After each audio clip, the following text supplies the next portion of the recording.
and like met online and we're like, yo, we should do something together. And here we are 2 years later, like, Facts. so right. So beautiful. So that's the origin story, right? So Holden likes to open up with his like usual questions, right? But I always cut him off and I like to set it off with, why don't you tell people, typical New Yorker, why don't you tell people your name, what you're known as, your aliases, right? Tell them where you're from and then tell them where your parents are from. Wow. So I don't want to sound boring, but no aliases. Olivier Bro is literally like just the name that I go by. He A doesn't lot of people need call an me Bro alias. because, as I said, like, there you go. I really don't need it at all.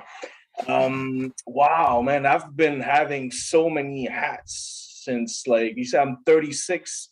I started a business plan when I was 17, and I never stopped since then. So doing journalism, doing managing sponsorship events, having a role in End of the Week, and now we incorporated End of the Week Quebec, so we're having a lot of branches over there. So I mean, I've just been doing a lot of things behind closed door, if I could say it like that. And this is actually how I met Holden. But yeah, so where are you from then, and where are your parents from? I'm from Montreal, born and raised. I lived on the South Shore for a while, but I was born in the west side of Montreal, Saint Genevieve. And then I grew in RDP for a while, then moved to the South Shore. But I was always like close to Montreal. Like I'm a city guy, literally. And my mom still. I say my mom because I haven't seen my father since I was 3. So for me, my parents is only her. So for her, she was born, raised in Montreal. She lived on South Shore as well. So we never really left that city. This is most likely why I'm not really like c'est quoi la campagne en français, en anglais, Holden? What's campagne in English? Country? You know, country, right? Like I've never really been like a country kind of guy. That's why New York, like, really, like, it answers a lot of my needs. So this is why I'm often in your city, actually. Yeah, word. Nah, I mean, I can empathize as a city boy myself. But you finish it up. Where are your parents from? They're from the city too? No, it's the same place, same place. Mom's from the same place. Like, she grew in the South Shore, St. Hubert's. And then, but me and her, we mostly lived our life in like Montreal. St. Hubert is like if you picture Montreal and you hop across the river, it's there. It's like basically Montreal. Like we would call them a Montreal rap for the sake of simplicity. And the Bronx to Manhattan, like it's just a little bridge away. Kind of. And like for example, the South Shore, I see whenever I go to New York and then I go to Jersey, I see Jersey kind of like the South Shore. Okay. Kind of. That's a better way to. That's a better reputational way to spin it, though. He's more facts with that. Word. I mean, Jersey City's not. Let me tell you something. I constantly tell people, like, as a New Yorker, I'm like, we can trade Staten Island to New Jersey, and we'll take Jersey City. Wow. Because what's they're wrong close. with Staten Island? Staten Island. I mean, it's Staten Island. Like Wu-Tang is their only saving grace. You know what I mean? Like, and at this point, I don't think that's like enough of a saving grace. Like that's in the past, and it's kind of like, what has Staten Island done for the city lately? And Jersey City is connected by the PATH train. So like, it's always to New Yorkers. It's always like, can I get to you by train? Like nobody wants to get on the ferry. So like, it's like, yo, we're willing to trade away Staten Island if we gain Jersey City to Jersey. That's amazing. I've been a lot more to Jersey City. I've never been to Staten Island. I think never. Yeah, Staten Island's an inconvenient place to go because you got to take a ferry if you don't have a vehicle, and even if you have a vehicle, you then have to take like one of the shittiest bridges in the whole city that like sways while you're up there. You feel almost like, whoa, am I gonna die? Like. You shouldn't feel like that on a bridge. You should feel like, oh, I'm safe. This is well constructed, like that. So there's a lot of things going against Staten Island.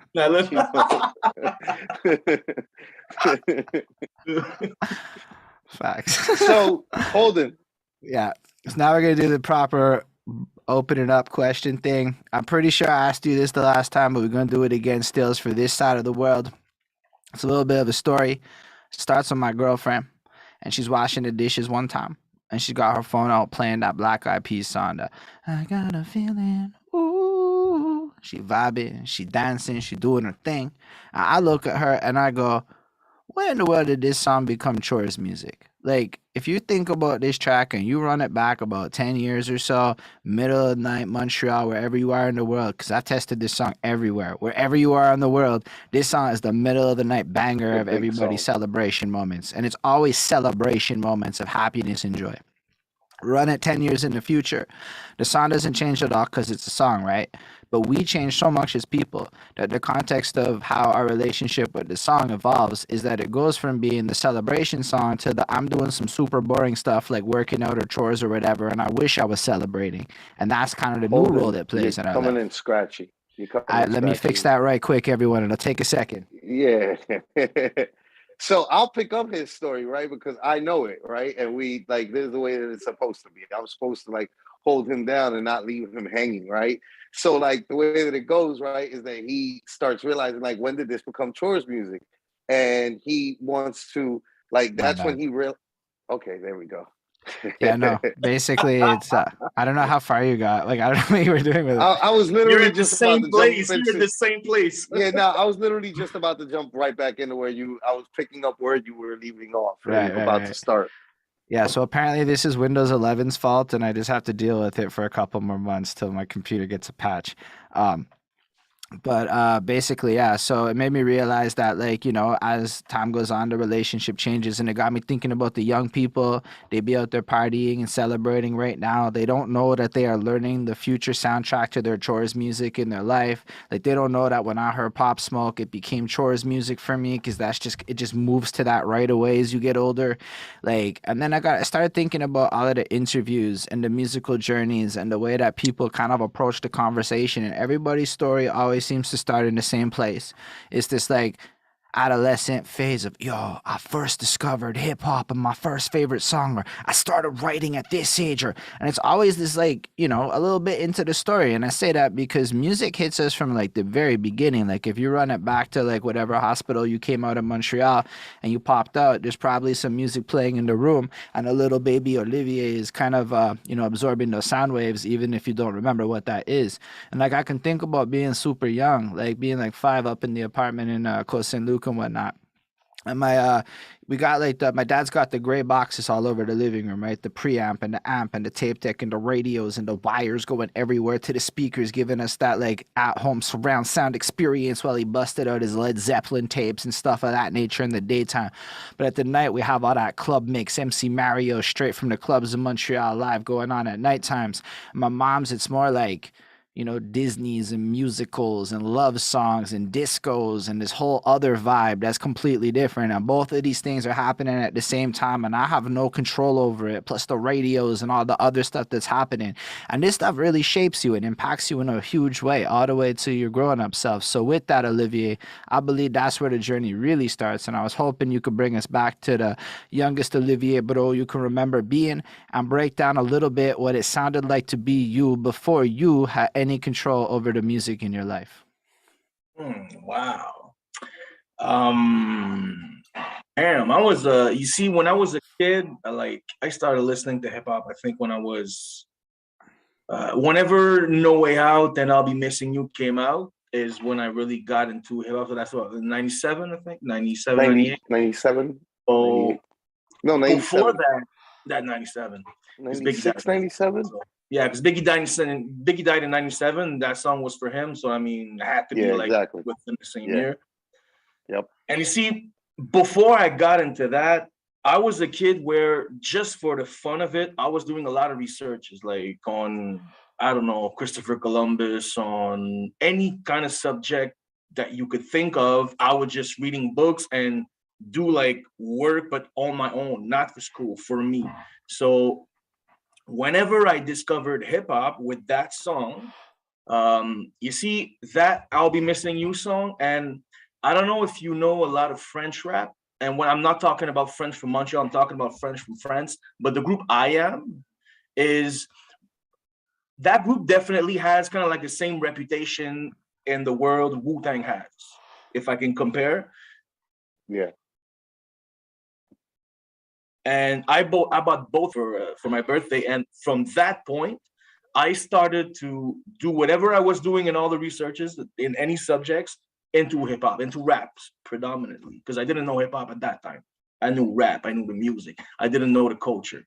So that's when I got it. And from that point, I just started to just dig deeper and deeper and deeper. And I became like a How old were fan. you? That was like. So if that was like 97 or 6, around that age. I would say like 13. Okay.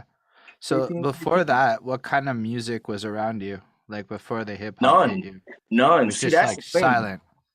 My mom was not really somebody who had like a vinyl player or record player or even CDs. Like she was listening to the music that when we were going in a car to like hockey practices or whatnot or anything. Well, that's like, kind of important though, because I remember that. Like I remember that in my life growing up, right? Is like my father would listen to a certain type of music, my mother would listen to a certain type of music, but in the car they would always kind of tune into this one like kind of pop radio station.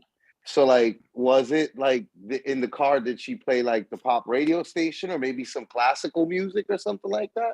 No, it was more the pop one. There was more the pop Okay. one. Like we have Sikwa in Montreal, and then we have 107.3 FM Rhythm FM, which is like normal. I would say like normal top 40 stations, top 40 kind of radio station. Yeah.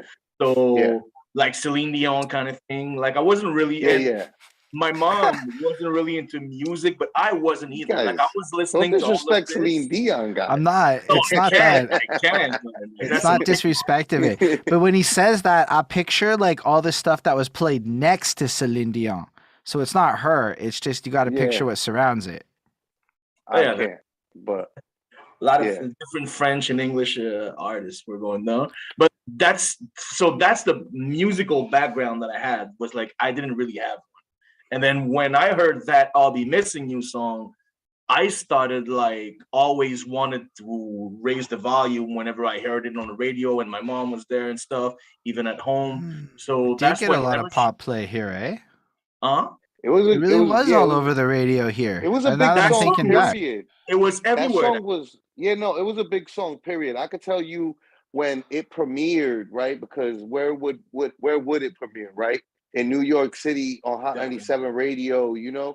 And I remember when it premiered, and like the night that it premiered, Funkmaster Flex playing it and like recording it on tape and having it on my Walkman the next day at school and shit.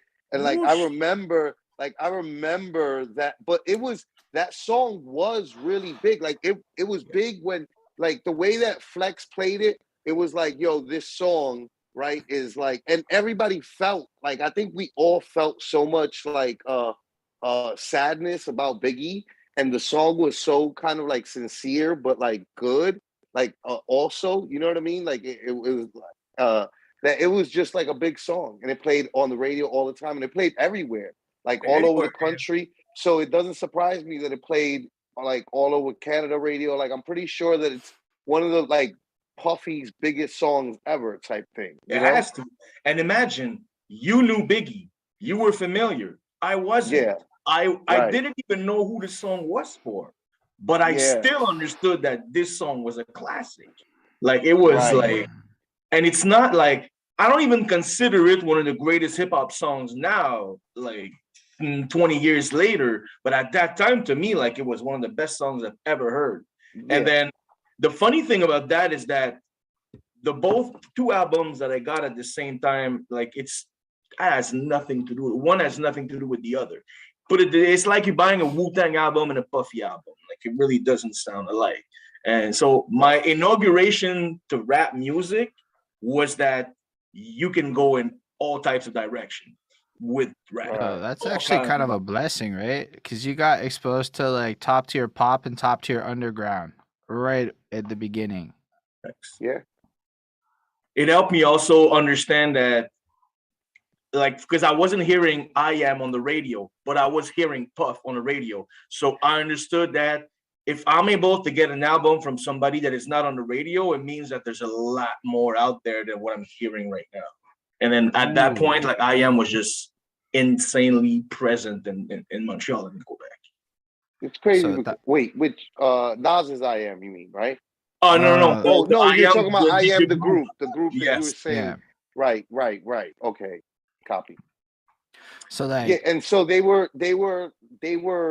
like you said, like Wu-Tang. So you mean that in the sense of like they were big, cult big, but not like radio pop big. That's exactly it. In the importance they have in the French scene, and I'm not talking in French, I'm talking about in the whole world. Every country in the world that speaks French and that listens to rap, they know that group. The same way everybody in the world that listens to rap in English knows Wu-Tang. Whether they like it or not, they know the group. They know. I was literally sharing a post of Residentes today, and which is like, you know, like if you're like Latin and like you were into hip hop, you knew who the fuck he was. It's just one of those guys that like has always, you know, been around type shit. So it's like I understand what you mean. That they're kind of like the representation of like an era and an area, right? Definitely. Right. So basically then, so you're 13 when this happens, and so your teenage years are because you only start becoming a real entrepreneur at 17. So you have like this 4-year gap of just like, you know, being a guy Googling before Google. So how were you learning stuff? Was there Google at this point? Yeah, there was my stuff. Wow. At that point, there was MySpace. There was hiphopsite.com that I used to go a lot on. That's an American site. And then Alla, like OH, I think it's OHHLA, That was another site where there was an American site where there was like a lot of kind of like a Two Dope Boy kind of thing. That's pretty much where I was finding my stuff. And then of course I subscribed to both Double XL and The Source. So you see at home right now, I have about like 100 copies of each. So I was big on that. I had BET at home. So that's pretty much how I was searching everything. It really wasn't through my friend because I was really the only one listening that much to rap. Right. So you just kind of had to seek it out. I guess that's a testament to your desire to be part of the culture, right? Especially, it's almost like, because usually the way the story goes, right, is the environment almost seems to force people into it. Like, yo, it was everywhere. How could I not be a part of it? Whereas in your version, it's like, yo, it was nowhere. I just discovered it and loved it so much. I sought it out and I geeked out and I found all the things I could find about it. You're absolutely right in what you're saying, in a sense also where like I had to go outside of my comfort zone in a sense where all of my friends, first of all, I was living in the South Shore.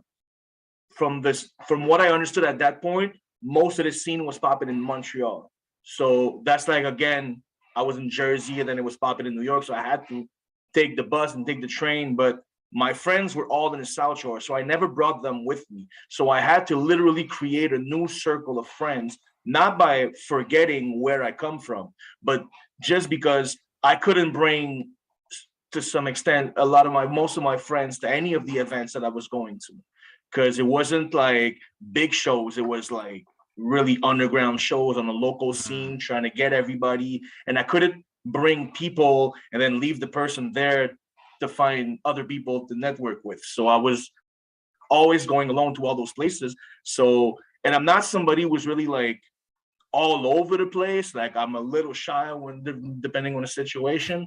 So it forced me a lot to, like I said, to get out of my comfort zone and just like do it. That's what it is that the culture does. You know what I mean? Like that's what hip hop like does. It usually, like when people fall in love with it, it's like it's like, oh my God, I fall in love with this. Now I gotta like seek it out as much as I can, and I'm willing to get out of my comfort zone on behalf of this thing that I really love a lot. Does that mean that you were a teenager bopping on over to shows in Montreal at the very early parts of like where the scene's starting to get more serious? Well, it depends on what's your definition of when the scene started to get So serious. keep in mind, I don't know a lot about the French side. So let's say the English side. Because as you're saying it, I'm like, yo, I've actually been told this shit goes back to the 80s and I don't know anything about anything. Because that thing is that in Montreal, first of all the giving is mostly given in French, not to the English scene. So a lot of whatever success happened in hip hop wasn't French, not in English. This is why I'm saying this. There's like a little barrier between both that slowly is being crushed, but that's why he's saying. Slowly, but what you saying? I said slowly, but it is. I'm actually seeing like collaborations between like English people and French, and we're all admitting the French music's pretty dope right now. Just because you froze for a minute. So what was your question, Holden? Oh, it was just more of a comment on what you were saying. I was like agreeing with you. Oh shit, am I muted? I don't know. Can you hear me? No. I can hear you. No, you're not. You Okay, just cool. like froze for a second, and then like all the words came out together. I was very interested to watch. Sometimes Zoom has like a lag issue where it does that, and we just kind of roll with it a lot and hope it sounds alright for everyone. It happened to you on my end, Olivier. So the same thing, right? Like you stopped and then it fast through it. And it like goes and catches up and like that's exactly. Yeah, but I was just saying I completely agree with your assessment of the language gap being bridged a little bit. But and the so this I was always like try to connect with the English scene, but obviously like it came later because whatever came to my attention as far as local scene was always French, and then I had to dig that myself to find out that there was a whole lot of people in the English scene, but there's no, because you see the music scene in Montreal and in Quebec works pretty much only with grants. So all the grants are mostly in French. So this is why there's no really structure more in English scene than in the French. So like, is it like popping in the 90s and stuff? And like, I don't really know it like that. Like in the it early was, 2000s? but I mean, it was like few groups, like let's say end of the 90s, it was Dogmatic.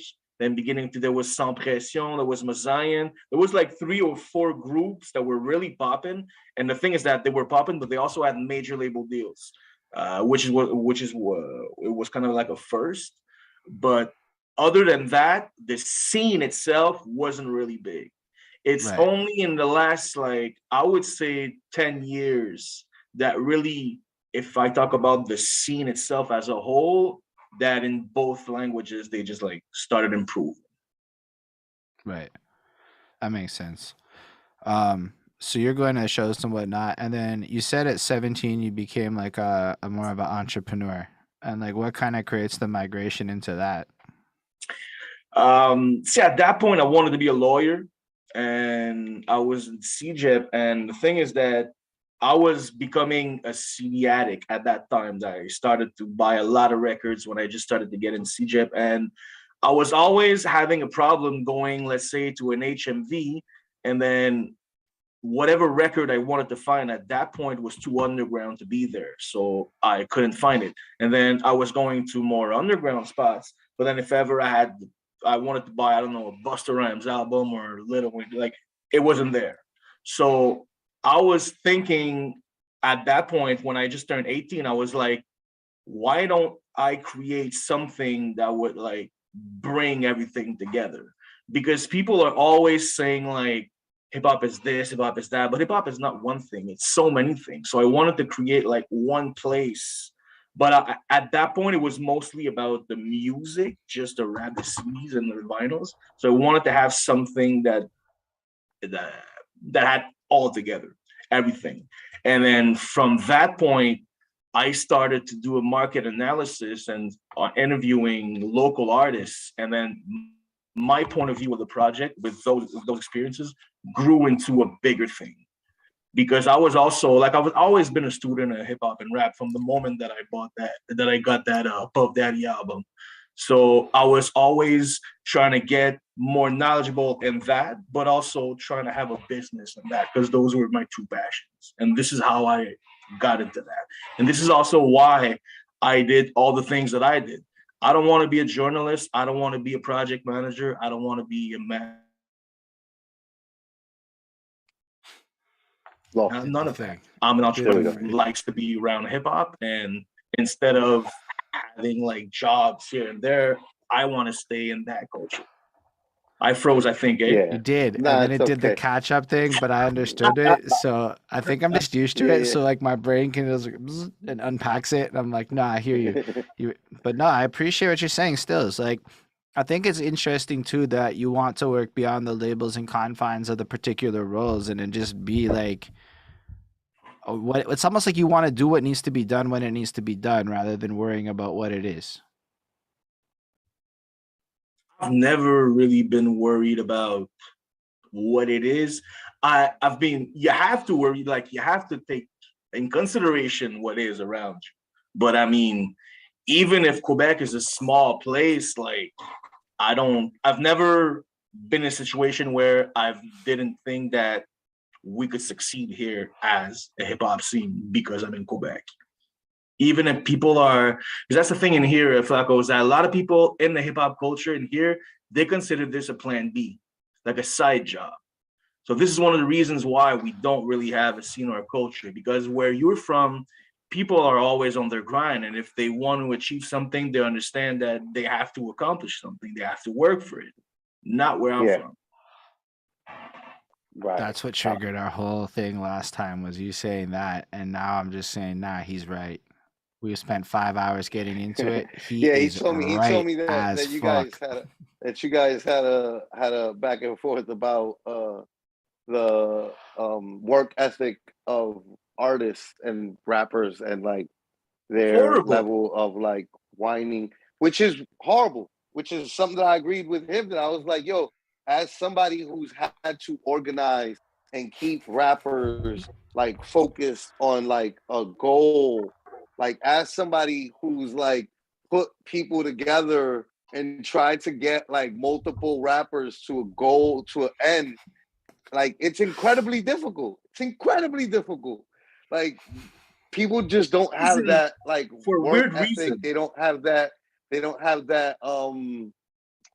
just don't have, a lot of people just don't have it in them, you know? They don't have that. In New York, it's hard to make people to go every day and go really hard and go, you know, it's hard to get people to really, you know, have that. It's only, that's why the people that are at majors usually, you know, like, because there are still people that get signed to majors through like nepotism or like a friend's friend or something like that, right? That they have no business in the industry. They're not really that talented or whatever. But for the most part, right? Most of the people that make it, they like, those are the people who work really hard. And those people in all fields, right? Like whether it's like professional sports or like all the other entertainment fields, right? From movies to like the other genres of music, TV, like all these things, like it takes a really another level of dedication. That like if you don't have that like that other gear shift to go into the next gear, you're never gonna be able to make it, you know? And that's the one thing that like I do give to all those people. Like their level of talent is like irrelevant. Like sometimes you have people who are at the highest level and they're really talented. 9 times out of 10, right? The people who are at the top and who are considered the best because they really do work really hard to get there. You know, like you could question their moves or whatever. Like people like Jay-Z, or like Drake or like Wayne or like Kanye or like Nas, right? Like these are people that like you can question all sorts of shit, but like the level of dedication that they give to the game, right, is like they're playing like Kobe, like Jordan, like, you know, like the greatest of all times, right? And like rare is those guys. Like mostly the talent level fluctuates, right? Like some people are really talented and really work hard. Some people are not so talented, but they work really hard, you know? But the main thing that they all have in common that, you know, is that they work really hard. And most people, you know, don't want to work that hard. Thanks. And you talked about a lot of major artists. But I mean, I can talk about Vinny Paz. I can talk about Immortal Technique. I can talk about work really hard. Griselda before they got their deal. Griselda was doing that. That's not why they got their deal in the first place. And it's like, but that's the thing. It's because it's as if, and I don't know if it's like that in New York, but it's as if it's not a decent job to have, because that's the thing where I'm from. Like, we're raised to be that, like, I have a 9 to 5, I have a job, a wife, a husband, a kid, a dog, and a house. See? And it's like that and nothing else. So whenever we try something that is a little out of the box, then we get pointed at. And then when it comes to hip hop, like, I had a lot of beefs with my mom because of that, because she thinks that I was playing around whenever I was doing stuff for free. Yeah, I'm not even gonna act like the lunch table isn't sometimes kind of weird over it at work. Like, it's sometimes a little weird because you're like, you make art in your 30s, and it's not even just hip hop. It's like if you try to leave the path of, bro, let me tell you how you can better get yourself a house, is how all advice honestly comes down to me from older folk. It's always that. Here's how you can procreate better, and here's how you can have a house better. And there is almost no other advice from my peers and like my age group outside of hip hop. I mean, you got to understand that that's their championship rings. That's their platinum record. That's their, right? Like, so your average person, right? Like, it's all these like achievements that they have to achieve, right? Like, I got to get my high school diploma. I got to get my college degree. I have to now get a job, a 9 to 5. I have to have a X amount of dollars that I'm making. I got to meet the woman that I'm going to marry sometime in the middle of high school and all of that, right? And then I need to marry that woman. I need to get into a house. We need to have 2 or 3 kids and a dog. And that's everybody's like life in the Western, hemisphere, the Eurocentric mind, right? Is like, this is like the modern society. This is what people are supposed to be doing, right? And then, like, when you're not that, and you're like, fuck, man, I really want to like rap. People are like, or you're like, or worse even, right? Olivier, like, this past weekend I was in Houston, visiting family, and I'm with all my siblings, right? And like, me and my brother we're both married, so our wives are there, and we're talking about how crazy we are as siblings, and like the sisters are like, oh, but the wives of you guys are even crazier because they married you crazy motherfuckers, So like, for you, right? Like, we're crazy for wanting to rap, Olivier. You're crazier for wanting to be around rappers, and you don't even want to rap. You know what I mean? Like, right? Like, this one mad table, one. But like, nobody understands, right? Like, it sparks something inside of us that we find more fulfillment in, or as much fulfillment in, as they find in their homes and their children and their Subarus. You know what I mean? And I'm not hating it. I'm just saying I understand what you're saying. Because listen, without those people, like, artists have no support and no nothing. You know what I mean? Like, we all want we laugh at them, and then like, we're like, yo, secretly it's like, oh my God, can you please like support the my blood project? of all of this, right? Can you please buy this so that I can like pay my bills and shit, Yeah, that's fire. So you wanted to create a hub.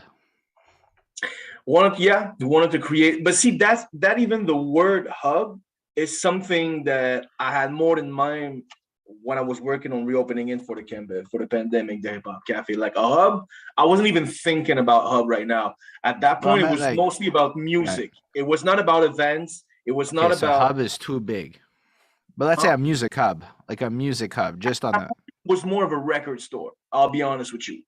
It was more than that. A place where you can find everything about rap music. And then the more I got involved into the culture, because it started by me approaching about 30 to 40 people inside the culture.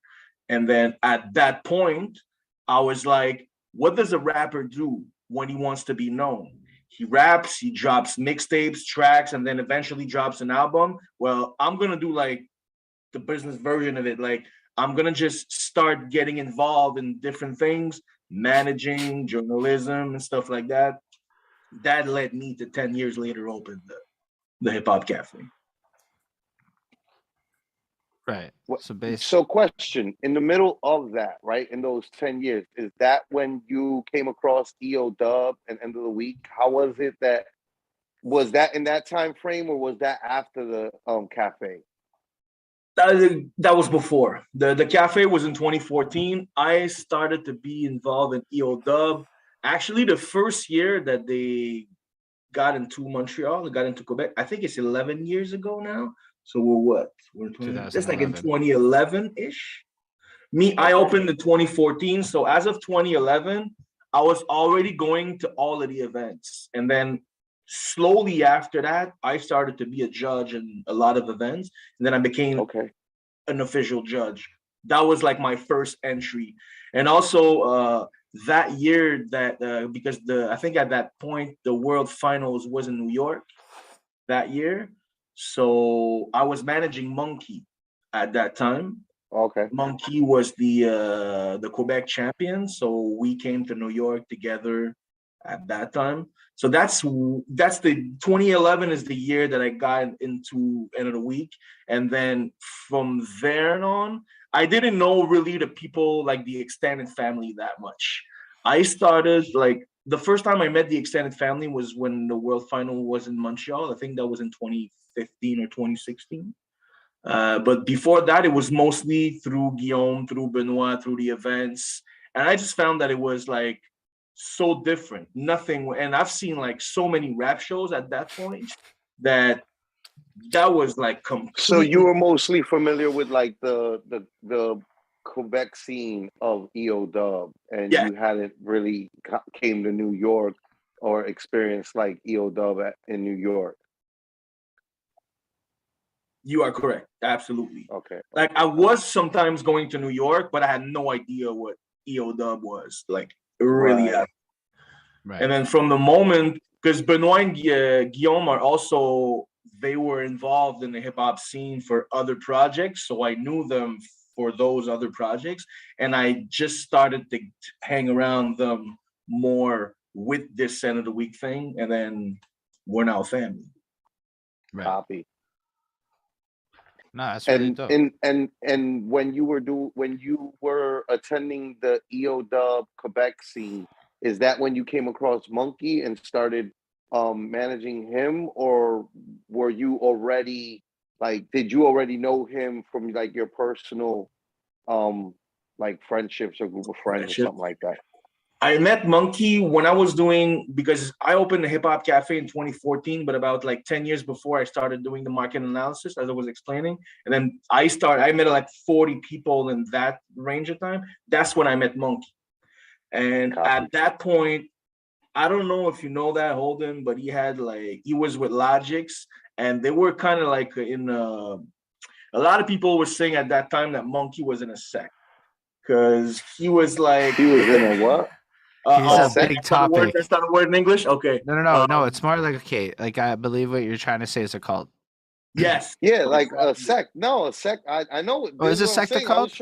I was trying to confirm that you were saying sect. Is that a thing? As in SECT. Like sect. I didn't even realize that it's in that context. Okay, fair. Okay, that's cool. That's cool. Yeah, no. Word. Yeah, no, I know exactly what a sect is. So, like, wait, what's that? Like, a lot of people were thinking that, because the thing is that, like, he was living, like, at that point, like, they were not recognizing the laws of Canada. That group in the building that they had in Montreal. Like, it was really something very interesting when it comes to Monkey. If ever you have the chance to speak to him, you should definitely get deeper into that. But that's I that's don't know when I if that'll started to get. happen. How do you see I that? thought we talked to Monkey, and let's say it didn't feel like that was going to be the focal point of that conversation, and I don't know how much of that is. Yeah, no, I don't think. I know enough about the place to know that we're never gonna get the truth of that place on camera unless that'll be some oral history shit that gets written. That's not gonna be an on camera thing. No.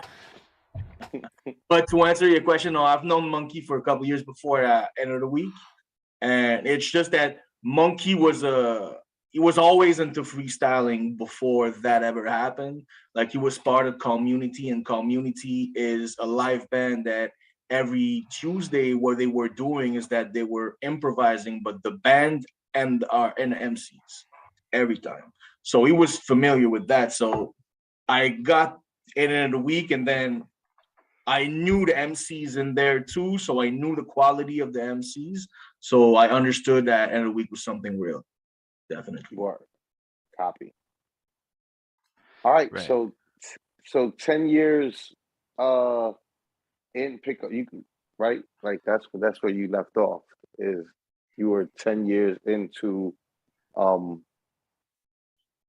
getting yourself enthralled in the scene. Yeah. So basically, you did when you did the journalism stuff, right? Back then, did you like publish anything? Like, what is your journalism that you did actually? Because I'm super curious about that. I was working. Do you remember Camus? Does that ring a bell to you? Okay, so it was a little free magazine that's being given in different spots. Okay. Actually, no, It I was do like remember. it was big like that. Like it was a small thing, but like I was taking care of the hip hop portion. I did interviews with Tech9, Immortal Technique, Marco Polo. I did DJ Format out in England. I did a lot of people in here, obviously in Montreal. That allowed me to not only get a few dollars for being around hip hop, but also every like little thing that I did in the past was like me playing chess. So I'm putting one of the players there because I want to be in all those circles. Because whenever after that I want something, I know all those people because I've did stuff with them. So this is one of the reasons why I got into that. Right.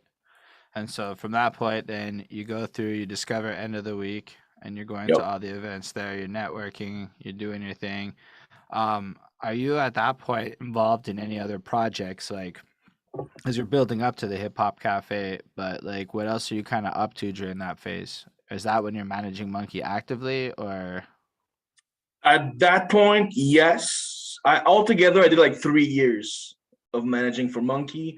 I was also doing the Word Up battles. So our battle league in Quebec, the French one, is Word Up Battles. It's actually the first French battle league in the world before the French one. So I was taking care of all the sponsorship at that point. So because we were filling the Club Soda. Club Soda is about like a 1,500 people place. So we were filling it every time. It's nice. And so I was taking care of that. And then I was doing volunteering at Under Pressure, which is the graffiti festival that we have. It's been going on for 26 years. I was managing also DJ Manifest, which is one of the best DJs that we have in here. He's Corias' DJs as well.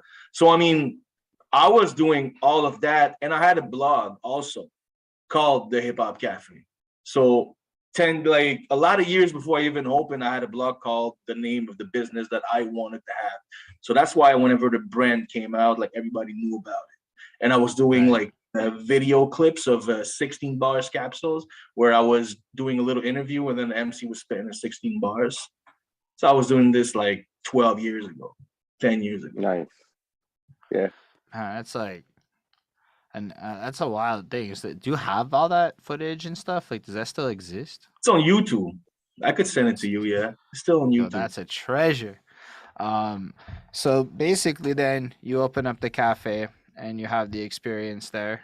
And tell us a bit about what it's like to be the guy behind the Hip Hop Cafe. Well, man, first of all, like you need to understand, like I've been working on this project for 10 years at that point. So for this to even just open the doors, like that is a win for me. just for that, because that was my goal. And that was my goal for like 10 years before that. So I've always been like a workaholic that was sacrificing a lot of his youth to actually get to where he wants. So that to me was like bananas. And then also the amount of people that it got me to know, like you, for example, because I didn't know you before that, It's true. is insane.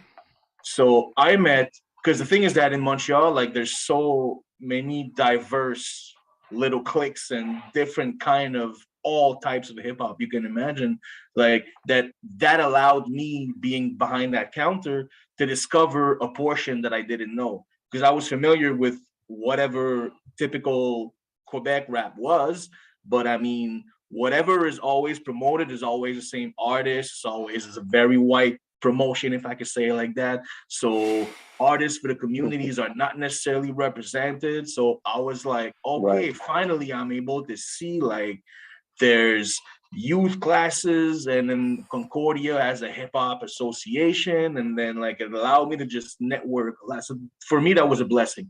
Even though I was open for 8 months, I mean, 80% of the startups are not succeeding. So I'm not really like sad that it happened, because it gave me a life experience that I'm always going to be grateful. Yeah, no, it sounds like it's a big win. You got to network with a lot of people that you probably wouldn't have been able to network with. And it really puts me in a situation now that whatever projects that I have going on right now, I'm able to approach different kind of people, and the answer is not going to be the same that it was 10 years ago, because I accomplished and I'm always working towards my goal. And I think that at some point people respect that. And this is also what led me to connect. Another thing though is like, like for real, like another side to it is like, I'm a beneficiary of your efforts, right? Like at that point, I was like really relatively new to the game. A lot of the stuff that was comfortable was maybe not happening as much anymore. That's when the scene shifts towards a different energy that was starting to take over in terms of the live performances. And at least what I knew was changing. And then you pop up, and it kind of helped me keep a little momentum going in my life, because there was this like thing, and it was the first time I ever had to go freestyle. I distinctly remember the first time I ever had to freestyle on a topic was at your shit, where somebody pulled something out of it. And I know for a fact that you gave that many people a lot of memories that like really fueled and created a space for it. And that for a lot of us, like, when we hear your name, it's like, he helped my career. Yeah, I was gonna say, it sounds like a lot of people. Yeah, it sounds like by having that spot, you gave a lot of people an opportunity to be able to get their art off. And I'm pretty sure that, years later, not all of them gave up, right? Some of them probably kept on going. Nah, there's people that I remember adding on Facebook at your cafe that I see are still pushing today. Facts. Like, it's really like that. And there's not enough. I don't even know if I'd be here if I hadn't seen you doing that. Like, let's be real. How many people created a thing like that at that time that was so community centric and altruistic in its actions? Like, on a real tip. Like, I just don't want to undermine that. It's a huge win. Like, the only thing you could argue is a loss is maybe money. Yes, definitely. I mean, and that's but at the end of the day, like, there you go. And I mean, nobody that wants to start something in business is going to succeed like that the first time, and then nothing is going to happen. They just move forward. Like it's not a fairy tale, like having a business. So, and also one thing that allowed me to go through that is because my mom started a business, and we got thrown the fuck off from our place because she wasn't able to pay the rent anymore, because she had to go bankrupt on a business. So I know what it is. I know what it is to, like, that's the thing about me, is that I had a life where I went to private school. I played hockey. Like, I really have a good childhood, but then at some point it went all wrong. It went fucked up. And then we were thrown, as I said, we were thrown out. So my mom went to live somewhere. I went to live somewhere. And that experience shaped me a lot. In like, it's always about attitudes. How do you react to things? So that experience made me understand that I could cry, I could do this, I could do that, I could take my life. Like I could do a lot of things, but at the end of the day, like I chose to just, you know what? I'm gonna reimburse my debt. I'm gonna reopen it again, and I'm gonna learn from that. And this is exactly what's happening. That's dope. It's like a fucking success story. Like, yeah, nah, like, that's somebody's got to write a book. Real life success. That's like, real life success, because people don't understand that, like, there's not much that comes with victory that you can learn from, right? Like, there's so much that can be learned in defeat, you know, and you learn how to become better and how to, like, be able to actually succeed. You know, with victory, there's like just you're victorious. You feel good.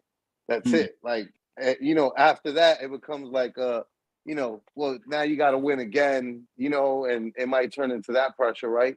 But for most people, they just walk away with like a victory, you know, because they're just happy with it, you know. But with like the defeat is where you really grow as a human being, you know. That's when you really see what you're made of. Facts. And it sounds like, you know, in that situation, you really, even that I wouldn't even consider it a defeat, right? Because again, like if I don't all really see these a defeat. people, yeah, if all these people that you got to network with continue, right? You now have a network, right? That it now increases your network, because we all know that as you get older, you know, your network of people really is what you depend on for your network, right? Like this is how you get jobs. This is how you know, so like these people are now increasing your, so these are all just positive, you know. So like I can't see any of it as like a negative, right? Like, oh no, not at all. Sounds yeah, I sounds will like, say though a that big win. I will say though that you don't necessarily think like that right away. Like there's a process that you need to go through, Right, because whenever shit happens and you have to close for whatever reason, like I'll be you gotta honest with you, grieve. It's it like really losing a life. fucks you up. Yeah, absolutely. But see, that's the thing. Like having something fucking you up is definitely like a life teacher. Yeah. Like in so many ways. Like the reason why I stress today is not the same reason why I was stressing 10 years ago. Like I'm able now because of that because I lived it through my mom and I lived it myself. Like I'm able now to just grasp whatever I'm living in that experience and say, okay, this is not, it can't be a defeat, because you learned this, you learned that, you met them, you met that. And I mean, we're in 2022. I still have people talking to me about when do you reopen the hip hop cafe. I closed in 2014. It's almost 10 years later, and people still want that back in their life. It's that lit of an experience, because like there's to this day not a single thing like it, and I don't see anybody with the ambitions to do something like that, but also with like the reputation to back it up, because anybody can do some shit, but who doesn't trust Olivier? I mean, I say it like that because it's like I've never met a person that doesn't, and it needs that kind of a person to truly create that kind of a space. And yo, this guy's CD collection alone is a credential to where like. Nah, I see those posts all the time. I like them every time that I see them, because like, it reminds me of like some of the CDs that I still have to this day right now, that I'm like, oh shit, I got that, you know, like. So nah, I see or the just CD the pure collection joy pictures. when you do a haul, like you find some new shit, or when you're like, yo, I want to trade albums because I happen to have a duplicate. It's like it's Pokemon cards. I've not seen anybody with the level of passion that you bring to this. So it's like you doing it is different. But see, that's the thing. Like me, I'm always been like a firm believer that you have to do things that you're passionate about. Like, so rap is really something, like I really am a geek when it comes to rap. Like I am a guest. I know that I am a guest in hip hop, but I know a lot. I made my studies. I'm a student, will always be a student. And I think that this is so important, because we live in a generation where so many people want to exploit that culture and exploit whatever is beneficial from it, that I find it important that I stay true to who I am, to the culture that I represent, and I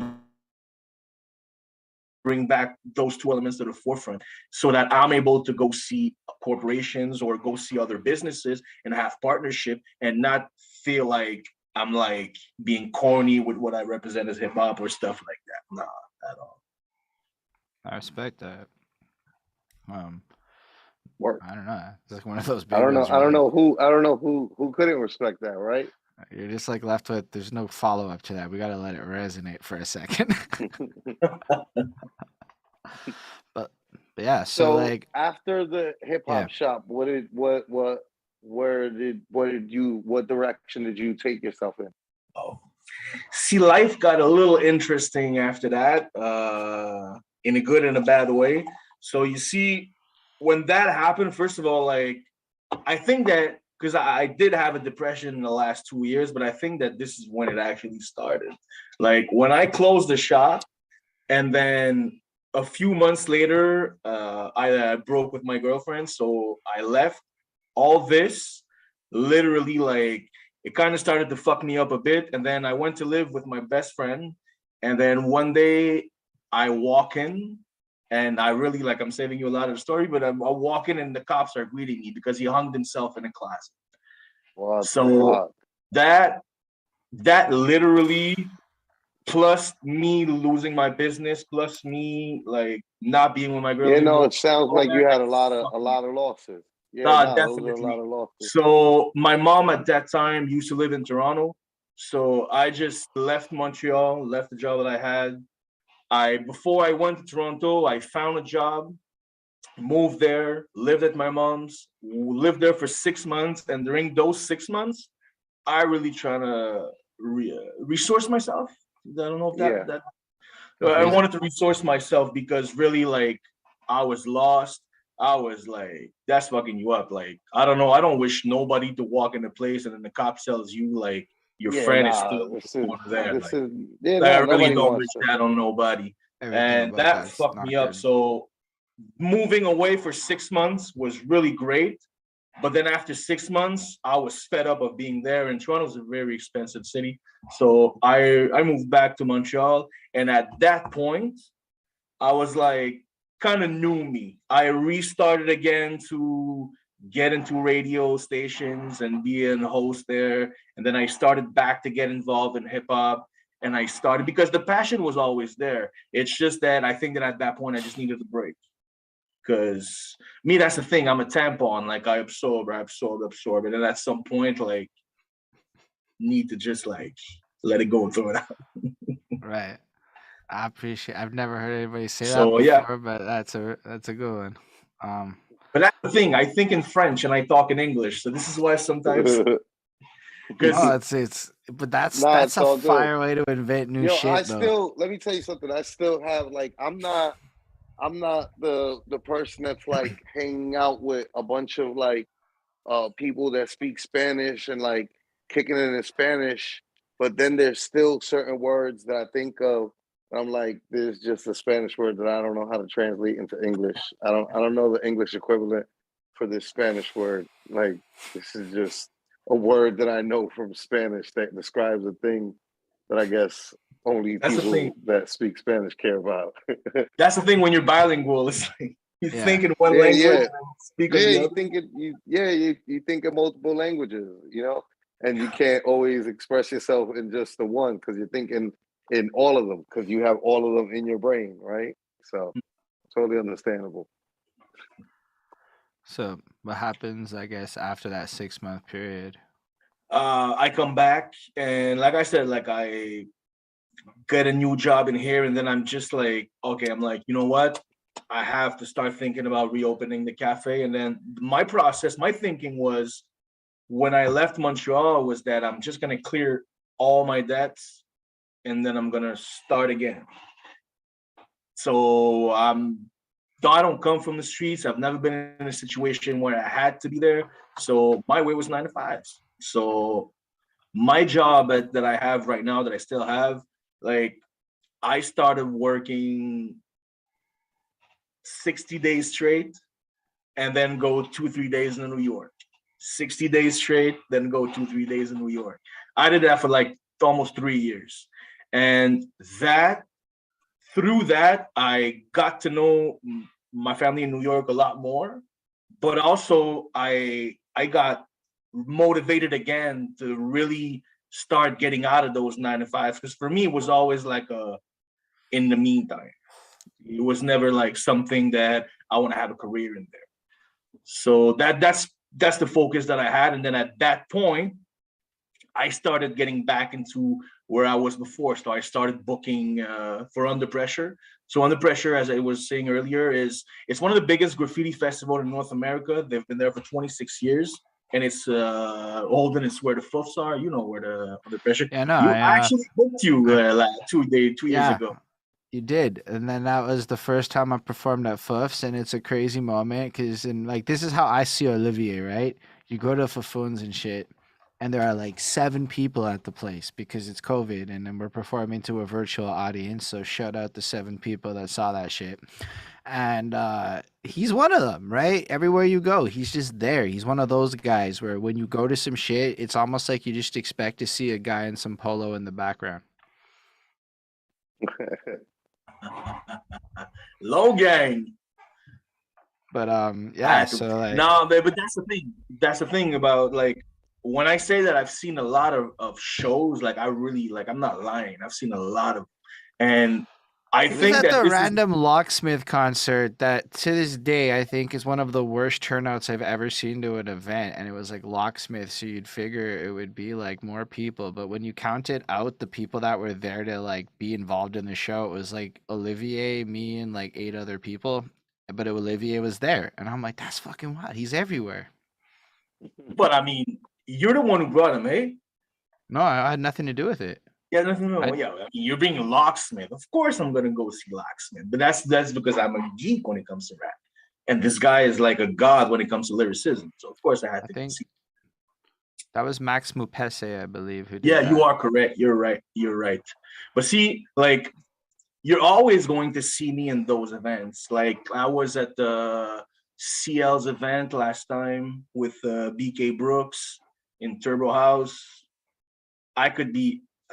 You're always going to see me in different places, whether it's a big festival or a small underground show, because I'm passionate about this. And the people that I want to see, that I want to meet, are inside that culture, inside those events. So, I mean, I'm not going to stay home.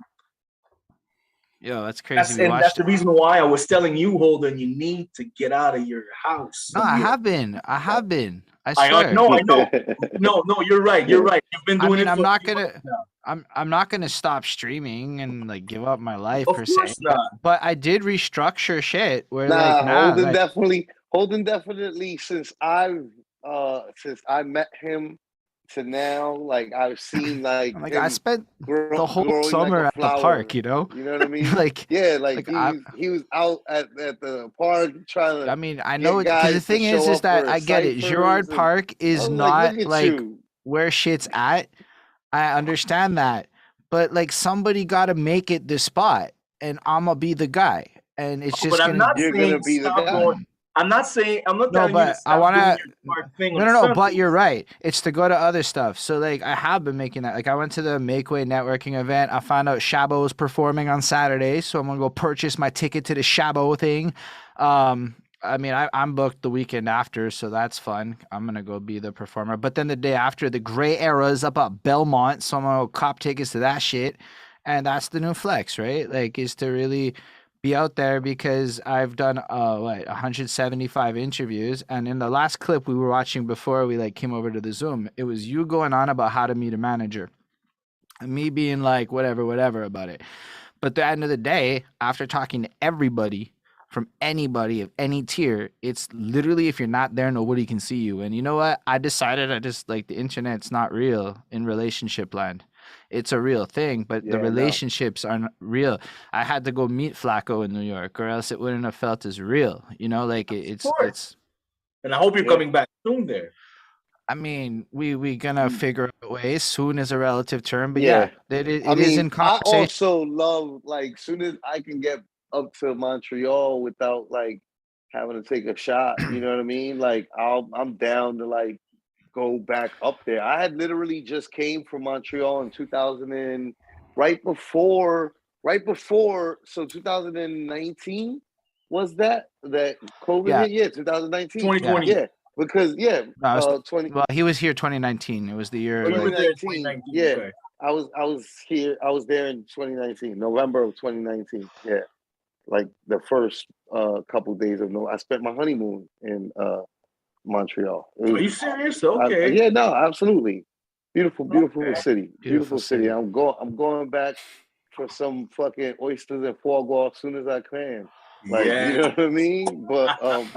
And I'm But coming to see you on April 1st. okay, word. Hit me up and let me know. You know what I'm saying? Go catch lunch. Absolutely. I'll take you to have some cuchi fritos uptown, you know? Um, yeah.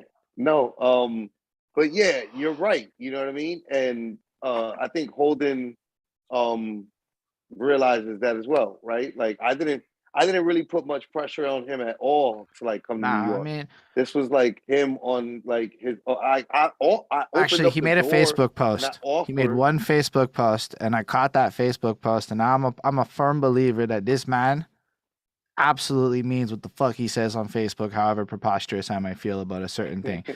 But this thing was, if you can't go on vacation with somebody at least once a year, A, you're not a real adult, and B, you're probably not real friends. And I took that to heart. I said, yeah, I do make too much money in my life that if I can't pull this off, there's something wrong with me. And I decided that, and I I didn't had even to mean do that some. post to you, but word, I feel you. No, I but was in my head. In my head, I was like, man, I'm so tired of my two friends that can't ever go on vacation with me, motherfuckers. Get a fucking but job and stay there long enough so you can vacation with me. We're adults, damn but the thing it. is as much as you may not have meant it, everything you said in Yeah, that post is fucking facts. Like facts. it wasn't wrong. I'm 34. It's kind of weird I'd never been to New York City, in my opinion, Word. given that I'm in the hip hop world and shit. No, it's not. It's not No, No, weird. I mean to me, It's no, just it's but that like yeah, now it's not a. you I have mean it's like the friends. geography of it all, right? Like New York is not like going to LA where you really got to have time. You can go to New York City for the weekend, and I have watched people at work regardless go to New York City for the weekend at work the entire time I've been employed, wherever I've been employed. It's a hot spot for the weekend. But I my never man, did it. I've never been to some of the like most of whatever province of Quebec we have. I haven't. I mean, to be I've fair, been to New York most like of us haven't. times. I've never been to Saguenay-Lac-Saint-Jean, for example. But why Or would we? And I don't mean to be okay. To be fair, I've seen recent Quebec tourism ads that make why me would you go, go maybe there? make me go, oh shit, this would be lit for music videos and it's actually really beautiful. And maybe I'm sleeping on Quebec. But up until Quebec's recent tourism ads, why? Why would you go there? Especially if you're English.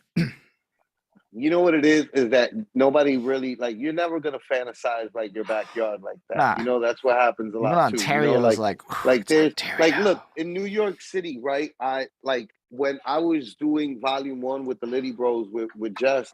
Um, I kept on telling him like I wanted to shoot in Manhattan in the beautiful places that like never get shown on videos because we're always in our videos showing off our hood where we're Yeah. from. And like nobody ever goes and shoots a video in like Central Park at the Bethesda Fountain, which is like beautiful. It's fucking gorgeous. Super You know what I beautiful. mean?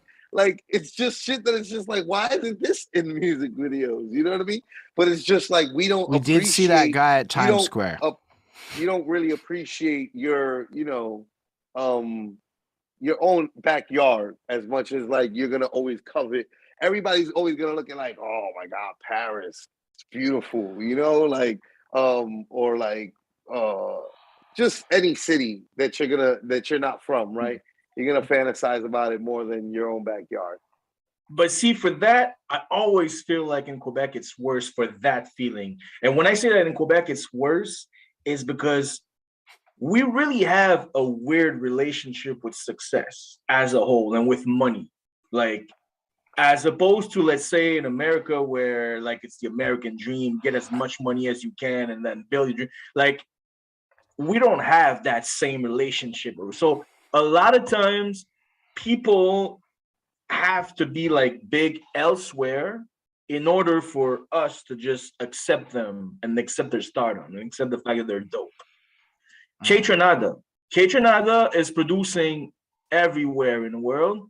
He's nowhere in our city. Nowhere. Nobody talks about him. It's true. So, I mean, that guy won Grammys, just to give context. Nate Husser is the same thing. Nate Husser is crushing it. In fact, like on your post, actually, Flacko is the only time somebody ever brought up Nate Husser to me really like that. And it was on your post. That's how little he really gets brought up. However, his name does get brought up by the clout chasing types more often, which means it is getting moved into the conversation. Who's Nate Husser? Finally. Nate Husser is actually lit. Like, he's like one of my favorite artists in the city. He like produces this like really distinct sound within the realms of pop music where it doesn't feel like he's really biting anybody. He just appreciates shit and drops his own flair on it. I think, and it's just good shit. Like, he's one of the best in the city. And he was brought up on one of my posts. Yeah, somebody brought him up on one of your posts along the way, but like, yeah, my friends really do like I try to like take pride in the fact that like I almost like curate my friends, like, you know, and like the ones that are like constantly like talking on my post are like from all over with all sorts of takes. So that's not surprising either. He has to spend like a shit ton of time in LA to get the kind of level of recognition that he's getting now, because when he was just doing shit here, he had to go to LA and then people started paying attention. That's so hip hop for some reason. And that's ridiculous. Kind of like the way that it is like everywhere, you know? Like nowadays in New York, I mean, it's different now, right? But like for a while there, a lot of New Yorkers were like French Montana, Nicki Minaj. They all went down to Atlanta to get popping, you know? Facts. And it became like this. It's kind of one of those things where like you got to get outside of your city to get popping nowadays, because the world is so much bigger, you know, than your city. Yeah, Fat Joe is another example. Like, he went like, I don't know, like his sound with DJ Khaled went a whole lot of different places than what he was flowing with like Flo Joe, for example. It was like, so no, I do understand what you're saying. And I mean, that's unfortunate, but this is why I feel like it's important to still go in local shows, to still support the people that are around you, that are talented. The ones that are not, please tell them they're not. Find a way, because this is a problem also. Yeah. Wait, say that last part again. The ones that are not what? I said the ones that are not talented, please tell them. Please tell your fans that are not talented that they're not. We're also afraid to tell people because we're afraid of their reaction, and sometimes it's for their own benefit. So it's weird. It's like we need to be accepted elsewhere, and then we also need to be careful on how we talk to the people around and tell them that they need to improve this and that. Well, I think there's a difference between saying you're not talented and you need to improve this and that.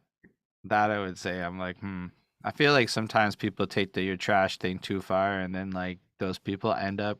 So what happens is then those people don't get anything constructive out of your trash, because that guy's not gonna stop rapping because you said he's trash. Somebody called me trash the other day. I was like, cool. I'm writing a song about that now. So like that's my your trash doesn't really. That's good. That's your attitude, that you react to this and you flip it around. But at the end of the day, I also don't think I'm trash. Like, and he does. I literally am totally fine with that guy. I know he likes stuff that does not look and sound like me, and I respect that shit. But like the same time, it's the lack of like constructiveness. Like, okay, cool. I don't know what I could even do different. It's just you want me to stop existing in this sphere. So instead, if you give the little bit of extra, you're trash, you'd be less trash. If, boom, the world would be less trash. That is fact.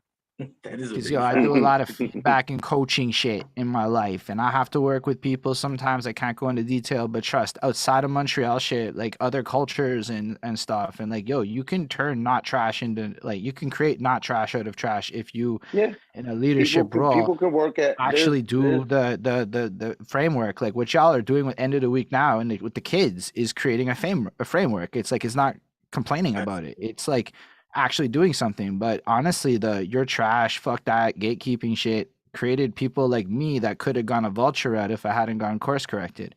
And that's actually a huge issue that's taking place. Like there's a whole patch of non-hip hop guys who don't give a fuck about the culture, because the culture does nothing to even try to educate them right now. And I've talked to them. They're like, man, I'm on YouTube. I already looked this up. They don't even believe me. And there's like some serious like culture gaps I'm seeing Man, I'm happen. on YouTube. I figured this out. Like there are people like when we say they never listened to Biggie, they did. Yeah, They yeah, just yeah. didn't No, get they it. didn't. Yeah, yeah. No, there's And like that's absolutely a so there's like, you know what I mean? Like so there's a difference between your trash and here's how you could be less trash. That's all I'm trying to convey with that. Oh no, definitely. But I mean, there's always some people that no matter how you're going to approach them, they're just not going to react well to it, and That's a yeah. fact. that's a problem. That's a problem. I mean, I'm not gonna lie. I don't Specifically when often want to everybody have wants that to be a rapper. confrontation.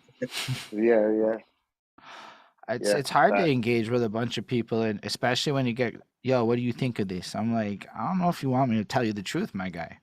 Like, I don't really like that question sometimes, but you know, if people ask, I'll be honest. I'll find a way to a little compliment in the middle and be like, here's how you could improve. I find that's a good approach, but nobody always likes it. I'm sure I burned a shit ton of bridges. It's okay. I'm okay with that. Like, Bro, whatever. I did a 90-minute video once about all the things I think about in a song. And like, nah, I mean, like, you know, but like, yeah, but see, that's the thing. but I just believe everybody can be good. Like, that's all. That's the only thing is, I think you could be trash today, but you could be less trash. Because I used to be super trash, and now I'm not trash. But yeah. this is. I mean, listen. Go ahead, Flacko. No, I was gonna say, you know what? Even in the comments, Lil Alice is saying, "Someone's garbage is someone's treasure," which is like what I've always found, right? Like, there's always like, there's like all sorts of hip hop that I've always been like, that's just not my cup of tea. But that's somebody's cup of tea. You know, somebody's gonna be into, you know, whatever, whatever you can think of. I didn't understand why nerdcore existed at first, but like Nerdcore is it pretty needs to awesome. exist, right? Like That's dope. everybody needs to have their voice, I guess. You know what I'm saying? Like, and also what you consider trash today, you yourself may not consider it trash in 2 years. facts. Like for example, like a Holden was saying, like I really am a collectioner when it comes to CDs and vinyls, when it comes to rap, and I was never a fan of 3 6 Mafia, never in my life. But then in the last 6 months, I started buying 3 6 Mafia albums. Why? So Because good. as a collector, as a collector, my bad. This is where I'm at. I'm at a point where I have to start buying stuff that is not really what I'm attached to as a fan. I bought a lot of SIBOs. I bought a Yuck Mouth. I bought a lot of the like all the artists from the South and the West that I was not really feeling in the beginning. So yes, like you evolve as a fan, you evolve as an artist. So Big definitely. truth. Honestly, I used to not like jazz, and now it's growing on me. I never thought in my 30s that I'd be a person that can say it's growing on me. I'm not there yet, but I can go to a live jazz thing and it's a good time now. But and you know what? I'm pretty sure that hip hop has a lot to do with it. Facts. Absolutely. You go do album reviews of the 90s and you're going to listen to more there was jazz a lot than you of ever hoped jazz, for. a lot of jazz The infused whole into Jay hip hop back Dillas then.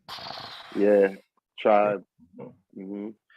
and all exposure of to them. music over time usually equates to liking it. There's like a real math behind that. But yeah, so I feel what you're saying, Heavy. How big is your collection? Do you have like a number, a catalog? I got about 1,000 CDs. I got about 300 vinyls, and I got about like 75 cassettes, audio cassettes. That's serious That's a lot. stills. So Yeah. that's like I really am like this is my data. Whenever I go to New York, for example, like this is the first thing that I do. I Word. have like my budget for CDs. I just go buy them and then I'm done. Then I can enjoy everything else. That's Where do amazing. you go? Academy Records, A1 Records. I used to go to there was a spot in Williamsburg, but it closed now. Rough Draft. That was in Okay. Brooklyn, Williamsburg. That's the main spot, but A1, that it's not too far from Pro's brother, like in the LES. A1 is the Yeah. dopest. Yeah. Really is. Yeah. Facts. LES definitely has like the best CD picking that like Definitely. you could probably find in the city. You're What gonna be is able to find LES? Lower East Side. That's also the birthplace of the dub, and well, I don't know about birthplace, home of the dub. Home place, yeah. For sure. I think Jupiter is actually in the same area, so it might be birthplace. But yeah, um, LES just generally has a lot of good thrifty shopping to be had, and CDs is definitely one of them, and that goes back to like the '90s. Um, they always you can always find like a spot that's like right around the corner, Mm. that just has either records or like old CDs. Yeah. And it's not even like big places, but No, they're no, no. always packed. And that specific one, A1, like a lot of people in Montreal recommended me that I go there, a lot of DJs and stuff. And when I started to go there, before they had CDs, now they only carry vinyls and cassettes. They have like a lot of cassettes. But I mean, you can find albums, like you can find the Shine's album in cassette. You can find like, I don't know, stuff that I'm not used to finding in Montreal. That's one thing that I love whenever Right. I go there. Is like I get to find stuff that I would never ever find in Montreal. Yeah, no, New York City, you can find anything that you want, essentially, for the most part. Right. You just, like, depending on once you start talking about like crazy things, you can still get it. It's just how much are you willing to pay? Like, like once you start talking about extravagant things, right? But like generally speaking, like I always tell people, like, no matter what your hobby is, you could find a group of people in New York City who are into your hobby and like do the same exact thing as you do. Like there's people of all walks of life in the city, and you could find whatever it is that you're looking for in the city, for sure. I think this one of the things that motivates me, and this is why, like, when I was telling you earlier that I was always like working 60 days straight, then going 3-4 days to New York, like this is one of the things I was zoning out, and I was just like, anywhere you walk, there's something. There's a different type of population. There's like, it's like Montreal times 1,000. So whenever I go in there, like I just get inside the city and I just feel everything. Like I walk so much when I'm there. Like, it's just like Holden learned that shit. Yeah. He was like, wow, I'm getting all my steps in. Because like what happened is Flacko was like basically with us the whole day. He's like, Tuesday you're on your own. And Bonnie wanted to go to the bookstore. And I'm like, we didn't have like a plan, right? Like, what do you don't need a plan. Everything is exciting the first time you're somewhere. Fucking traffic was dope, okay? Like, that's how good it was the first time. I'm sure I won't think traffic's always dope, I promise. But so we're at like the Airbnb. It's like where the 3rd Avenue bridge is into the Bronx. And we're like literally wrap around, that's where it is. So this bookstore is at 9th Avenue in Manhattan. So or 9th Street or whatever, all the way on the other side. So we walked that way the whole way. because we were like, what else are we gonna do? And I figured that would just like it didn't Yo, realize how nobody it was. ever realizes how far the Because distance like I is looked at are the in New York. kilometers and shit, Yeah, right? And but I it even like looks did it like like that. it's But then I'm not in the shape I was, right? So I telling you, the biggest takeaway from New York is I'm never going on vacation that chunky again. Never. Because I could have did it at one point and I let myself go. So like so then we walked past it though. That was the worst part. We went past where we were supposed to go and had to double around and come. Oh, that was not she was not thrilled in those moments. And it was like we achieved it. Then we get to it and it's a giant bookstore, so you're left with more walking around. Like honestly, It's I a think dope bookstore though. It's kind of like I've never seen one so big. It's like everything in Montreal times. everything is over there. Everything is supersized over there. I walk literally from Brooklyn to Upper West Side. From my own, that was a That's six. fine. That was a six. That was a 6-hour walk. But this is this is what I enjoy. Like I'm not. I'm telling you, bro. Next, inside I'm the gonna do it too. Bro. It's so. It was. I think it was the best way I could have spent that day. I know it sounds wild. I could have taken trains and shit. We took the train, the bus back or whatever, right? But like, wow. just we took. Bonnie's in the comments and she said, "Bro, my legs and feet were the sorest." That was the next day when we're like walking around and I'm like, oh my God, oh, this is what it feels like. But like, honestly, because you watch the city literally change as you do that walk. And they had like internet on Third Ave. So like we just stuck to third. Yeah, that was it. Cause there's free Wi-Fi. So like we just stuck on that street and walked the whole way. And I was like, this was incredible because, like, when I go to Google Maps, I can picture it now and it's like more valuable in a sense. And, like, honestly, yeah, once we got into boring gray parts of Manhattan and it kind of looked a little bit the same, it was like, okay, a little less fun than the more colorful parts, but it was crazy cool. Like, I don't know if I'd want to do that walk just that one street again, but, like, in general, yeah, the idea of just walking around a city like that, that's actually lit to me. I did that shit in Toronto too. New York City is great for that. Like that's one of the like beautiful things, and it's a rare. It is like everywhere. If you allow yourself to, like, it's a very motivating city. It's like the city itself and the people were very motivational because people are always on the go. People are always doing things, and people are following their desires and their dreams and their wants and finding their people and their tribes. So like New York City is great for that. Like, you know, so not surprising at all that like you know, like I always find it surprising when people talk badly about it. And it's not like like I've done a lot of traveling and I've been to other places and I see the beauty in other places, right? So like when people like leave New York, like, oh, it was a shit city, I'm like, you are crazy.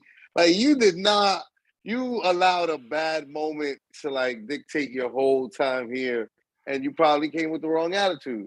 But like New York is definitely like the type of city that is very welcoming, even though it's how it is, like where people feel like, oh, people are rude there, and it's just like, I mean, we're Honestly, just honest, you know? Like I people just are didn't just, have a bad but experience people like aren't that. really rude like Nobody that for was no really reason. rude to me the entire time I was in New York. I got one funny look because I was acting like a tourist.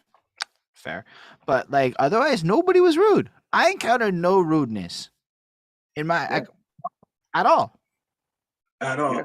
Like, and no, because we love showing people the city and like showing people where we're from and like taking them around our way, and like to us it's like, yo, this is our home. So it's just like, yo, let me show you my home and let me feed you and let me like show you, and like something dangerous could be happening right there, but you're gonna be okay, don't worry about it. Like, you're with me, everybody, you know, like, and that's just how New Yorkers are, you know, like it's just, that's the way it is. So like when people leave like talking about us like, oh, New Yorkers are all rude. I'm just like, what? You're crazy. Like, we're actually really hospitable people. Like, I will say that customer service is definitely not the same thing as it is in Montreal, but that's nah, super not. Super not. But Customer service here, people in general are mad nice. yeah, for That's sure. funny. We do Don't walk have into the pretty high wrong standards of McDonald's. customer service. Bonnie said everyone was super friendly and jovial. I was there to protect Ho Ho. What's gonna happen? With your lady from Bonnie around, you're totally fine.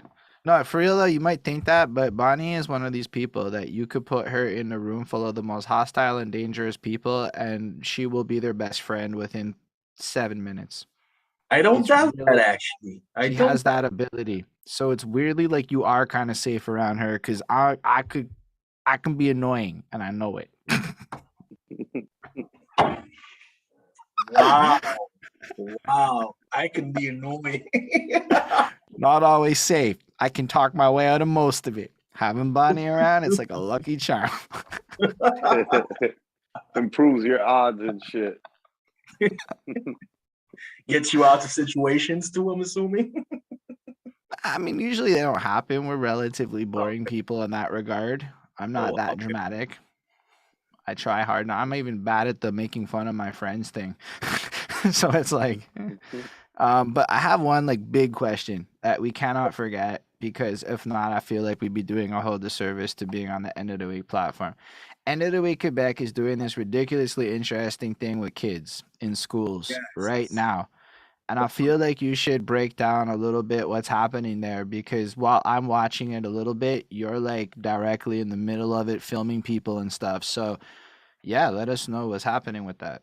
Yes. So basically, it's kind of like a follow-up to, it's the second year that we have the show La Fin des Faibles, which is literally End of the Week, but in French. And we have it on national television. That's the second season that starts now. And then what we decided to do is that we got a partnership with the city of Montreal and that we are offering workshops of rap to kids from 12 to 17, but we're teaching them the actual challenge. So there's 5 workshops of 2 hours each, and each workshop is related to, let's say, the freestyle bag, the written, the acapella, the cipher, MC versus DJ. And then at the end, there's 7 boroughs of Montreal that are participating in it. And then there's a challenge on each of those boroughs. And then the winner of each of those boroughs will be at the Parc La Fontaine. They're building a new theater outside there. The mayor of Montreal will be there, and there's going to be a lot of people, and the kids are going to be presenting the final showcase there. So that's where we're going. So right now I'm going into different schools because I take care of 2 boroughs, NDG and La Salle. And we got Basics as a mentor, and then Wally as well. And then we're going into different schools to recruit kids. So it's a different approach with both because with Basics, you can just tell the kids to write a word on the paper and Basics can improvise for 2 hours if you want. And then with Wally, he's more about written and he's more bonding with the kids. So we go in all the lunches of the kids and we go sit down with the kids, talk to them about the challenge, talk to them about rap workshops. Because, I mean, they didn't have nothing for 2 years because of this COVID. So having rap workshops given for free and also to have chances to win studio time, to win chances to have mentorship with professionals in the scene, that's crazy. And that's really one of the best projects that I've been a part of. Like all the schools are really down with it. And that's the thing, like you need to understand that in Quebec, it's not really like hip hop is not really like infiltrated in all the other spheres yet. So for us to get inside the school system when other programs have been waiting a long time to get approved for their funding, but we just got approved in front of everybody because of how dope the project was, that's great. And I mean, we got almost 100 kids registered so far in all those 7 boroughs. So that's really intense. Like I'm already having like conversations with the kids that are asking me questions about this and that, about their how they should write, how they should do this. And I mean, that's great. Like I can whenever I can match like my passion with business, with hip hop, with the kid, like I can mix everything. everything all together is mixed. So that project is one of the best really that I've been a part of. Yeah, that's really incredible. When do the when does it like the actual shows start happening like for the kids? So the registration, how do you say inscription en anglais? Registration. Registration. So the registration ends on 25th, so on Friday. And but it depends on the boroughs, because me, for example, in LaSalle, I start this Friday the workshops, but in NDG I start next Thursday. So all the boroughs are starting in different dates, but the actual challenge for the city would be in July. So between May and July, all the boroughs will have their own finals. And will people be able to watch the finals for the boroughs? Yes. Yes, you can go even if you didn't participate, or if you're not a family or friend, or you can still go. That's not a problem. I'll send you all the information. Yeah, it's super cool, especially the NDG one. I mean, like, that's your borough. That's what it is. That's it doesn't matter who's the best now. It's Team NDG. It's what it is. And I'm backing that guy. The dope thing also is that in NDG, out of 19 registered subscriptions, there's 11 girls. Woo! So that's dope. That's like the girls really wanted to get in that activity. You know? So I'm proud of that, because hip hop is always a man thing. It's always like all people always saying that a woman is like out of the box when it comes to hip hop. So I'm proud to see that it's not the case, and that those young girls are here to show us. Yeah, I can't even wait. That's gonna be super dope. And as far as Fin de Faible season 2, how's that experience with going? That was great, man. See, on the first season, I didn't really have any role, but on the second one, I chose all the beats that the MCs are spitting on. Like the only ones that they selected is on the first show. It's the first show is a written round, so they selected that beat, all the artists, but that's the only one. All the rest is me. So for me, the first time that my work is related to a TV show, first time that I actually go in there live and see all the filming going on. So that was great. That was definitely great. So I got to understand a little bit more, because you see, as a fan of hip hop, I watch the show and I have like I have my opinions about how this and that should be. But then when you're inside the actual filming, and then you're dealing with the Télé-Québec and Urbania, which with the production. There you go. Like you understand that, okay, I understand now that this very can't different. be what I wanted. Yeah. There you go. Because I mean, that's they're the working thing. within certain limitations, and there might be rights to certain beats, or where you might think certain beats would sound better, or songs would sound. They're like, oh, we don't got the rights to like use something like that, or something along those lines. There's always confinements and things that production has to get done in order to get the whole show done. And also, like, TV, they're doing this, like, we have, like, this is the thing, we have to keep in mind that they're not doing this to promote this to rap purists. They're doing this to promote this to Mr. and Mrs. Everybody.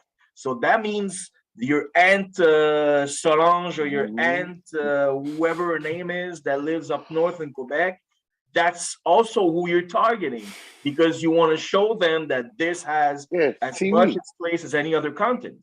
So you want them to get into it the way that they might get into here in the States, like American Idol.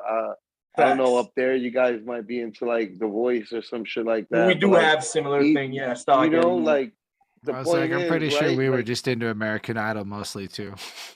Word. Yeah, okay. Either way, the point is they're trying to get something like this to be something like that, you know? And this is why, for example, they choose that host instead of that host. They select also. That was a big debate on. That was a feisty Facebook run. That host debate.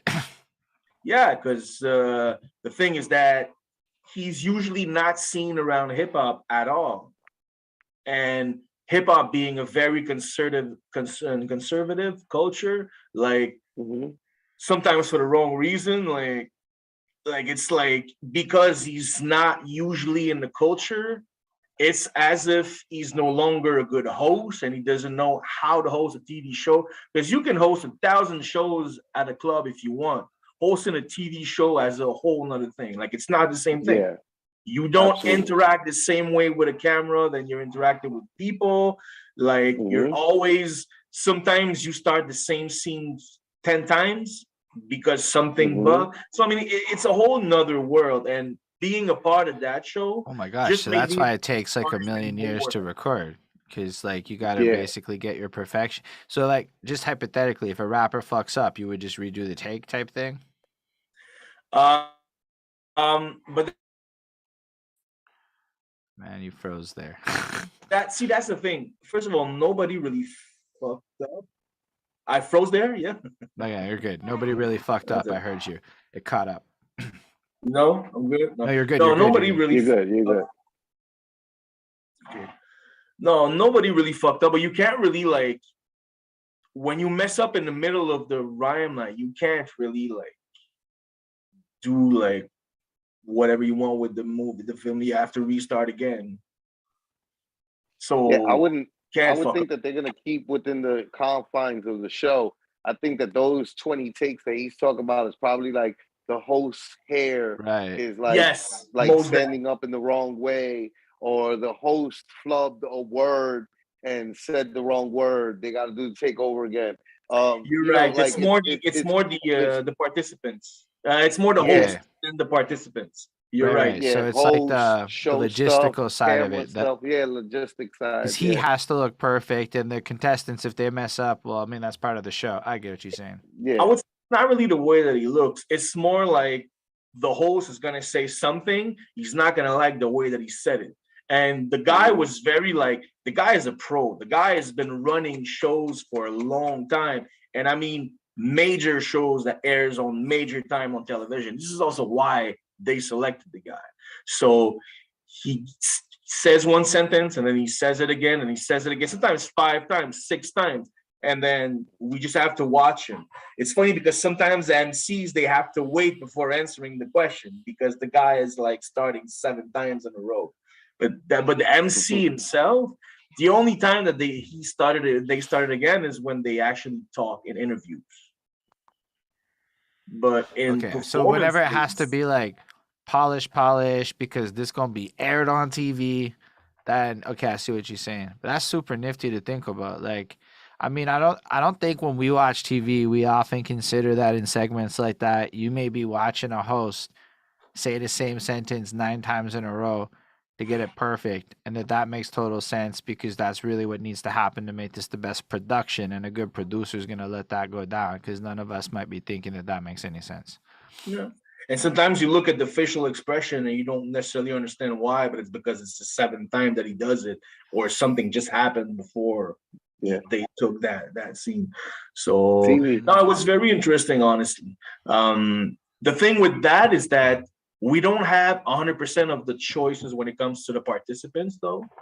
So we can give our opinion, but it's still the producers of the show that select. That get to select who it goes. You know what? I got a question. So, I mean... is the show itself, right? Like, does the winner of the show end up representing EOW Quebec in the Challenge of Champions, or is it just completely separate and it's not related to like the EOW Quebec? Actually, that's a great question. My question this year may not be the same answer next year, but my answer to your question is yes. So yes, one of the prizes that the person wins is representing us in the world final.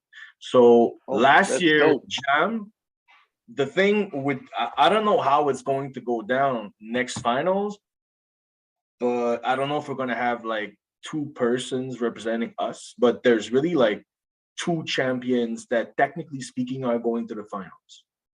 That's one of the prizes. I don't know if this is elaborate on that. There's an English and a French one this time, right? That's the issue. That's the issue. I don't know if this is going to last because of that. Because that's the thing in Quebec, language issue. That's the huge problem. Real thing. And the thing is that this is me personally. I wouldn't feel comfortable, and I said this to Guillaume and Benoit, that they always have as a prize that they represent us, because that makes all the English cats not even having a chance to participate and to do that. Word. Which was actually a so big you're standing issue. up on behalf of the See, this is why he's the hip hop what's the because Holden speaks on Anglo. behalf of Anglo English hip hop artist. The English hip hop. Well, I'm a man standing in a situation where I'm surrounded by 2 languages. And first of all, the TV show is only in French. That's why Basics in the first season had to go rap in French. Like he learned how to rap in French. To just have a chance to participate. Because otherwise there was nothing. Like, so for us, and I understand the decision of Guillaume and Benoit, because they were like, okay, there's the pandemic, so we can't do any shows, but then we have this opportunity by the TV, but the only thing is that it has to be only in French. So are we taking it and then using this to expand the movement, or are we not taking it? I don't know what we would have done. And then end of the week, Quebec would not be where it is today. We would not have the partnership with the city of Montreal right now if it was not for that television show. And on top of that, because Télé-Québec, one of their mission is to promote French, so they also want to help us throughout the next couple of years with the actual schools across the whole province. So, I mean, there's really something to be done with that. So even though that happened, I think everybody in the big picture recognizes what it is, and anybody that was mad in the moment also knows what it is. It's not like it was malicious. Like, what are you gonna do? Not take this? This opportunity is good for even every Anglo in the city right now. Everybody's taken more seriously because of it. Like, Vincent Price. I put some Vincent Price beats for next season. Yeah, I was glad of it. Like, everybody can win here. Vincent Price, the homie, though, so that made me really happy to see him. He would told me about that. No, like, his heart and soul, man. Like, that guy, I feel like sometimes it's like, because again, if you're in the English side of things, it could be like you go 15, like that guy's like 20 years deep, right? Like, he's not even a little one. He's been at it since easily the early 2000s. And, just to be able to get that opportunity because of it, that wouldn't exist if it wasn't for last year. And I people were mad maybe, but like, it's huge for the culture as we get bigger. I think that initially they were mad because the last champion was Basics and he was rapping in English. So it was like a contradiction. And it looked like a contradiction in our mission, but in reality, it was just like people didn't understand that the TV show was a sideline. Like, end of the week, Quebec in itself is an entity that does, like, I'm working on an EP project with a lot of our MCs, and then we have the Fin de Feb, we have the partnership with the city. This is one of the many things that we're working on. So, it sounds like it was nothing but a great decision for you guys to make, and definitely probably doing nothing but helping to strengthen the scene out there. And definitely, because now you have rap on a national television. Like, it never happened before. So it's getting national attention. And it was like really that's the main point. Like, and it wasn't bad. No, it looked super professional. Like, and the really thing, enjoyable. that I'm super proud of is that we never changed the content. It's the exact same categories, like the acapella, the MC challenge, all of them. It's the same thing. Nothing changed. So we did not change the content. We just changed a bit the way that we presented it. Yeah. Because sometimes I think that whenever you're trying to push a content and it's not moving on, sometimes it's not necessarily the content you need to change, but the way that you approach other people to push the content. Facts. That's a big lesson right there. Big one. A lot of times, majority of the times, it's not the content. It's just maybe the avenue that you're using for the content, the way that you're presenting the content. It's all sorts of things, you know. Yeah. I mean, show looks solid from what I saw season 1. Like, I didn't understand, right? But it looked clean as fuck, you know, and like a super good look. Yo, this year they stepped up the way that it looked even more. Like the visuals are so they're going. like, oh, this was a success. You guys can have more money. Yeah, they must have liked the numbers that they saw. But see, that's the thing. There's two things. On television, it was okay. It's on the internet. Like in Quebec, we have like a children's show called Prspctvs, which is like on the French side, it's like the Wu-Tang of the kids show, if I could say it like that. Like it's a very big, popular show. So we were only second to them in all the audience of all the shows on that TV station online. So that made them want to renew for second year. And I'm touching wood, but I think that we're going to renew for a third year as well. That's amazing. So that's cool, because what I like more this year is that I was able to bring 21 producers from our local scene to have a beat on national television, and that we were able to push so that their name appears on the television. When the beat appears. Don't make it say Vincent Price on TV. There you go. There you go. So that was something that I was really proud of, because the thing is that we have so much. You see, like I used to be a hockey player, so in the NHL, a lot of Quebecers are excellent goaltenders. So a lot of goalies that are great are coming from Quebec. Well, whenever there's like music in here, the producers of Montreal are kind of like that. We have so many great producers that they create beats for all over the world. Holden has told me. Like we have a lot of them. So I was able to just like take them, give them a check, be able to have a little money, have their name on television. And it was nice. Last year there was like only like 3 beat makers or 4, and they had all the beats. So this year I was like, you know what, we have way too many. So I approached 20 beat makers, 21, and then they all said yes. So I selected all of them. So it was a great experience. I'm really happy about that, man. It's really awesome what you're up to. Like, because keep in mind, this is the same Montreal scene that sometimes people might complain about and say nothing good's happening, you know?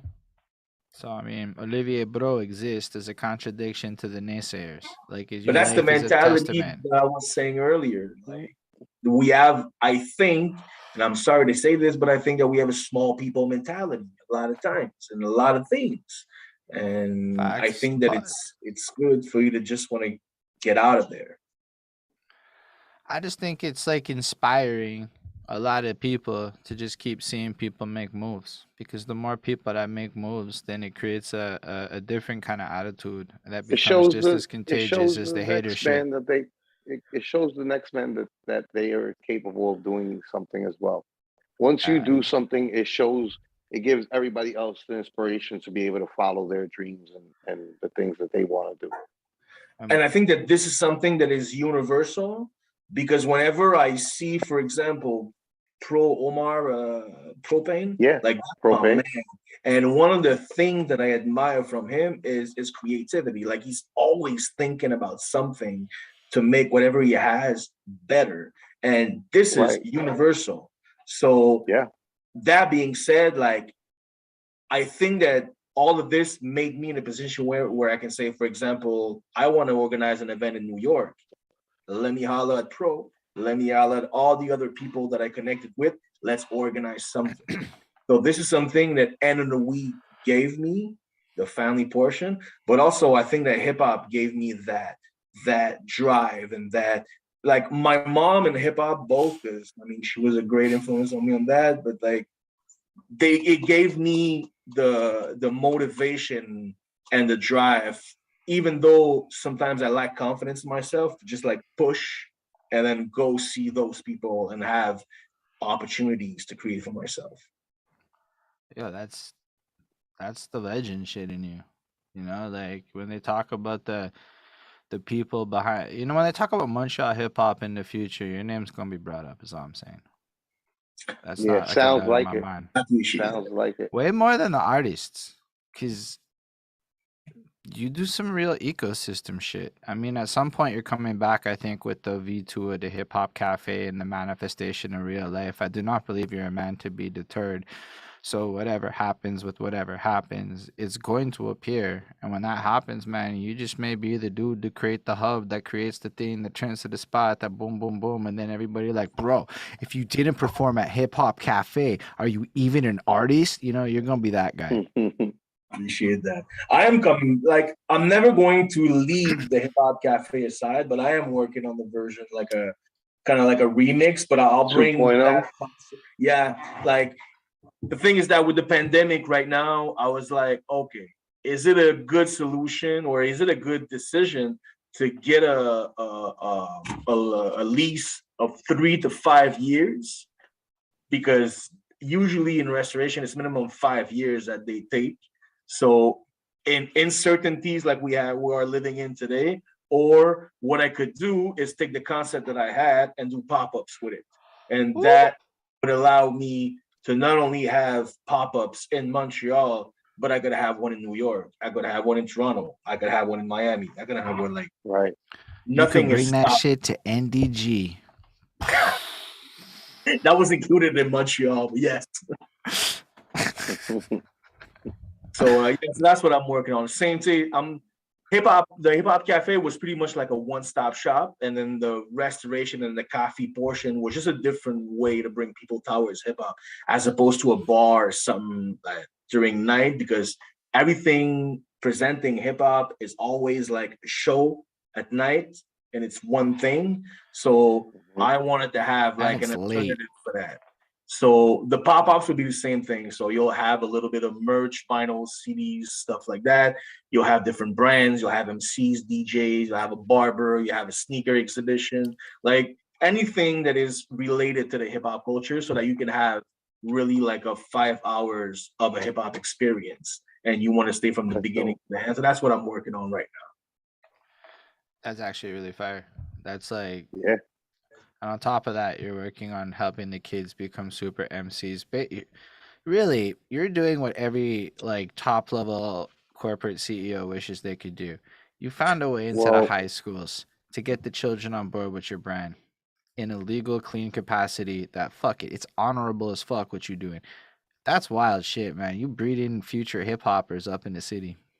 And then I'm pretty sure you're getting a check to like the rappers that are in the scene. You know what I mean? So like, I'm pretty sure like you're putting food on people's table. People always appreciate that. I have to a lot of people.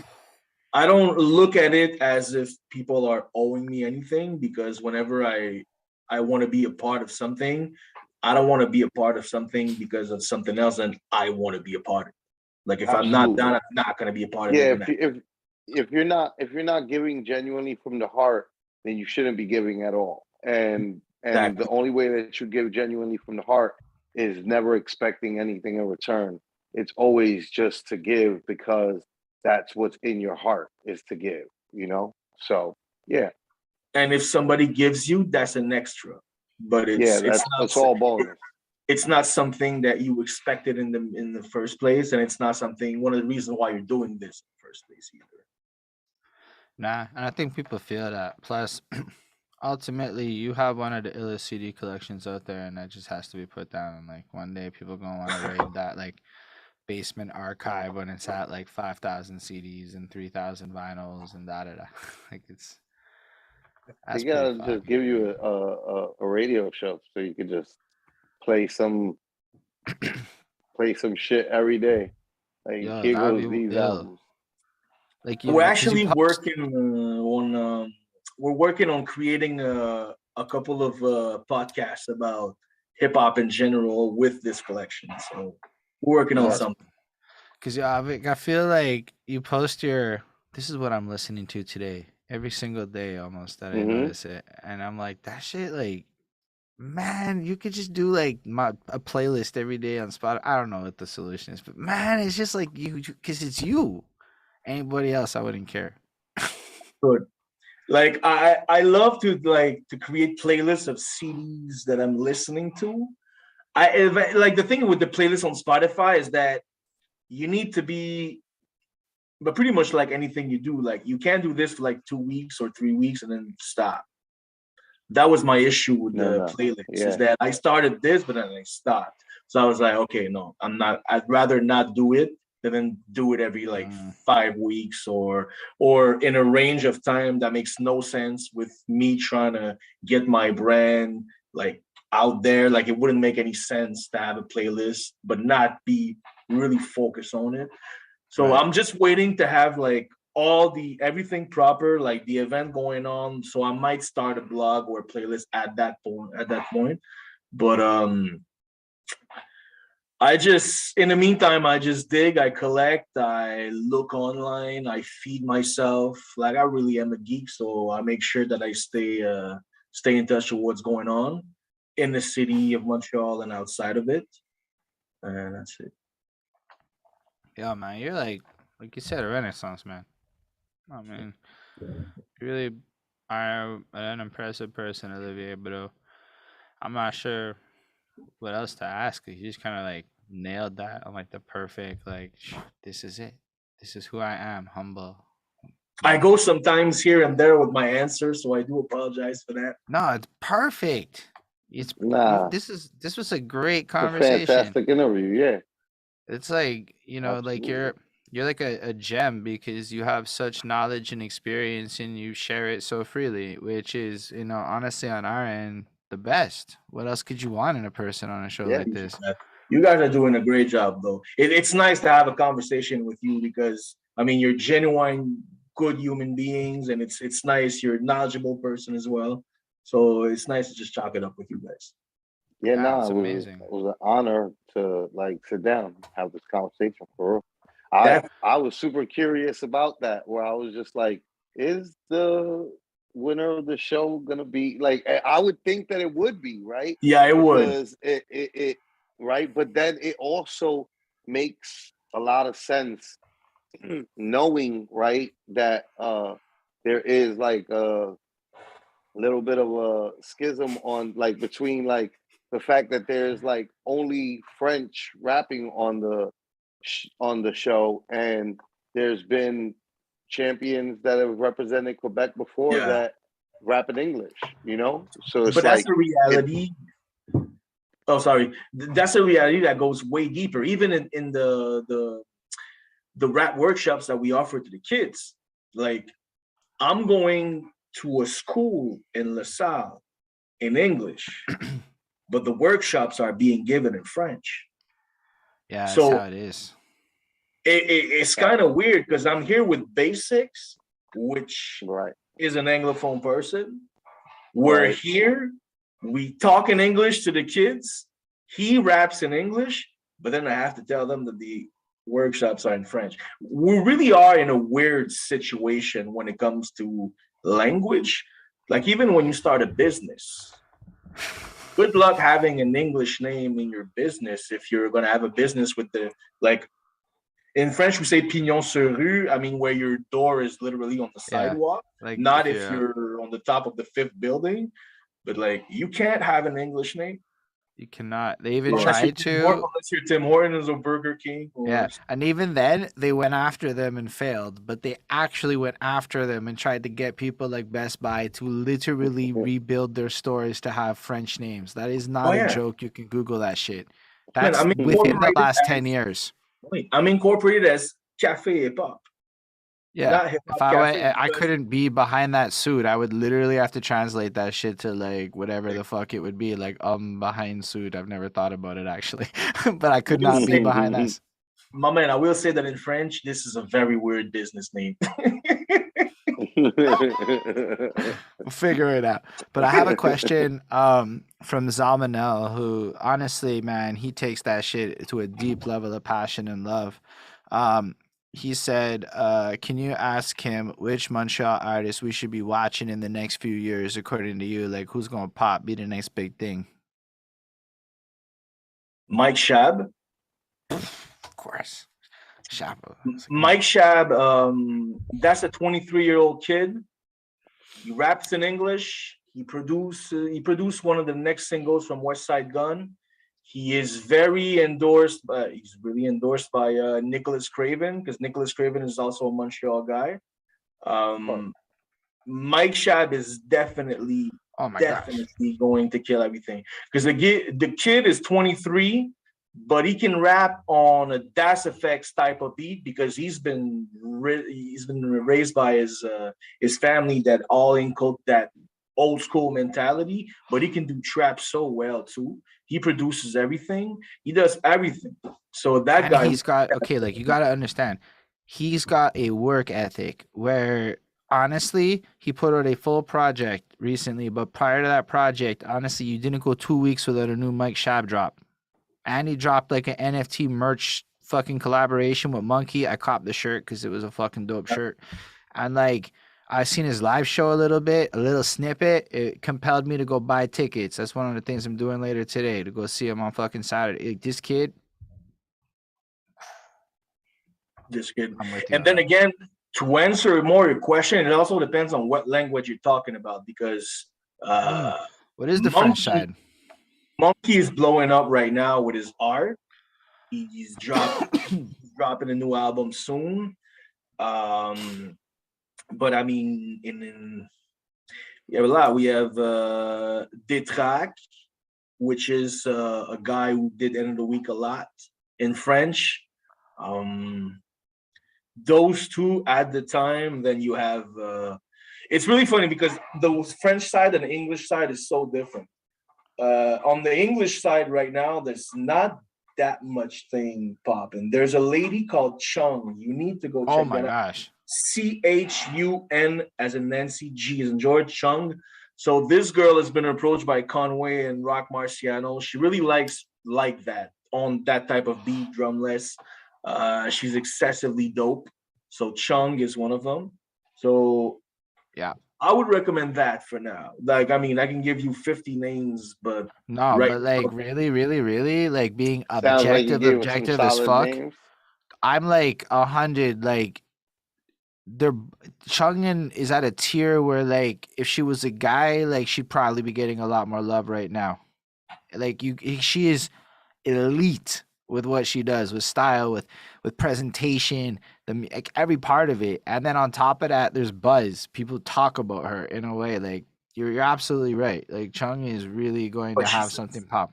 And that moment, she's actually really dope. Yeah, everything about it. Like, everything about it. She's just fucking dope. She knows how to rap. She's been rapping for a long time. So yeah, definitely those two.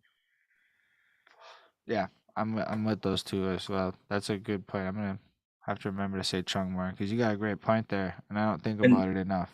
She'll be in my event June 4th, by the way. The first pop-up that I'm organizing on June 4th, she'll be there. Dope. So you're having a pop-up coming June 4th that we should be watching for, and you pop that up at the end of the chat. Yeah, because it's not announced yet, and it's like I still have a few things to figure out. But I can. People should pop up on your social media to keep track of. Definitely, facts. Like, June 4th is the first, and then because that's the thing. Like, I'm very close to an OG of mine is Rafael Santa Rosa, and he's there's a few low lifers in Montreal. Like, there's 3 guys that have their L's, their stripes, and I'm very close to him. So we're gonna do a polo edition this fall, and so it's gonna be the same thing. So, like, you're gonna be able to trade your polo at my event. You're gonna be able to buy some stuff. You're gonna see artists from the States and from Montreal that are close to the life movement. So that's the 2 projects that I'm working on right now. That's the 2 first pop-ups. That's fair. Yeah, it's exciting as fuck. Yeah. Now I'm gonna have to go to those. You have to. You have I to. mean, You it's not. It's gotta not. go. I have to go. It's easy. It's just done. Tell me where. I You don't know already where told yet. me that you're going to more stuff now, so there's no reason why you wouldn't be there. Yep. Absolutely not. I'm going to be He's there. ready to You've told pop me the out. date. It's June 4th. It doesn't even matter. It's blocked off. I mean, I'll definitely wait to see your flyer and confirm it and all that shit. But like, yeah, June 4th. I'm in. Actually, Shab is still in negotiation for that Woo! event. That'll be fire still. I mean, So honestly, it's just I don't really care who you have there. You could just be like, I'm in the park selling T-shirts, and I might just show up at this point. And if you called it Yeah. Hip Hop Cafe, and you had like, yo, we literally got a mic, be like, alright, that sounds blessed. It's Olivier. I know that like, he's gonna attract greatness.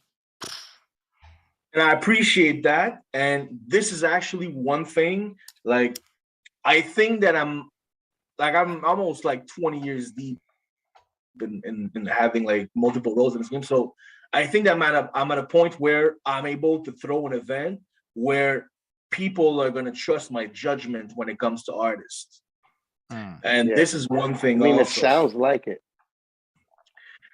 And I worked hard for it. Like, I really come from a place, no hip hop whatsoever, but I work hard to get in a situation where I get the respect in all those places. So I think that this is going to be a success. And I think that from everybody that I talked to, it's a good spin-off of the Hip Hop Cafe.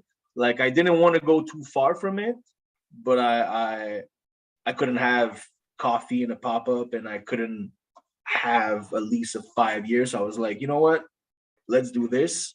And then eventually my plan is to reopen the cafe, because I really, truly, firmly believe that this is going to be a success. It's just one thing at a time. I think everything you've described sounds amazing. Expectation management, adapting to realities, taking the core idea and metamorphizing it into something greater based on the realities, which will in turn bring you back to where you want it to be. This is a fucking movie. That is your life. You're like, or at least one of those 90-minute bio things on YouTube where somebody really researches it and puts it together nice with stock footage at the very least. You know, like this is some fire content that you have provided in terms of how to approach success. I appreciate it, and it's fire content for me as a man, as a human being as well, because I've been through all of that, and it made me who I am talking to you right now. So definitely all the like it was never any defeats that I had. It was always like minor setbacks. Again, attitude. How do you choose to react to things? That's life gems. Nah, I appreciate knowledge you, nuggets. Big facts, knowledge nuggets. Yo, it's what it is. They're gems, man. Like people want to collect gold and shit. I value knowledge a lot. I mean, I do believe money and shit's cool. After going to New York City, I see how much more of it I need to acquire to properly enjoy New York City. But like, it's still like the wisdom is the value of it all. You know, like that to me is the most powerful shit. Like to my soul. So every conversations like this are a blessing, because I don't know how many people are going to be as candid as you'll be about a lot of these conversational points, because you're not a rapper and you have no stake in that part of it. So it's mad interesting.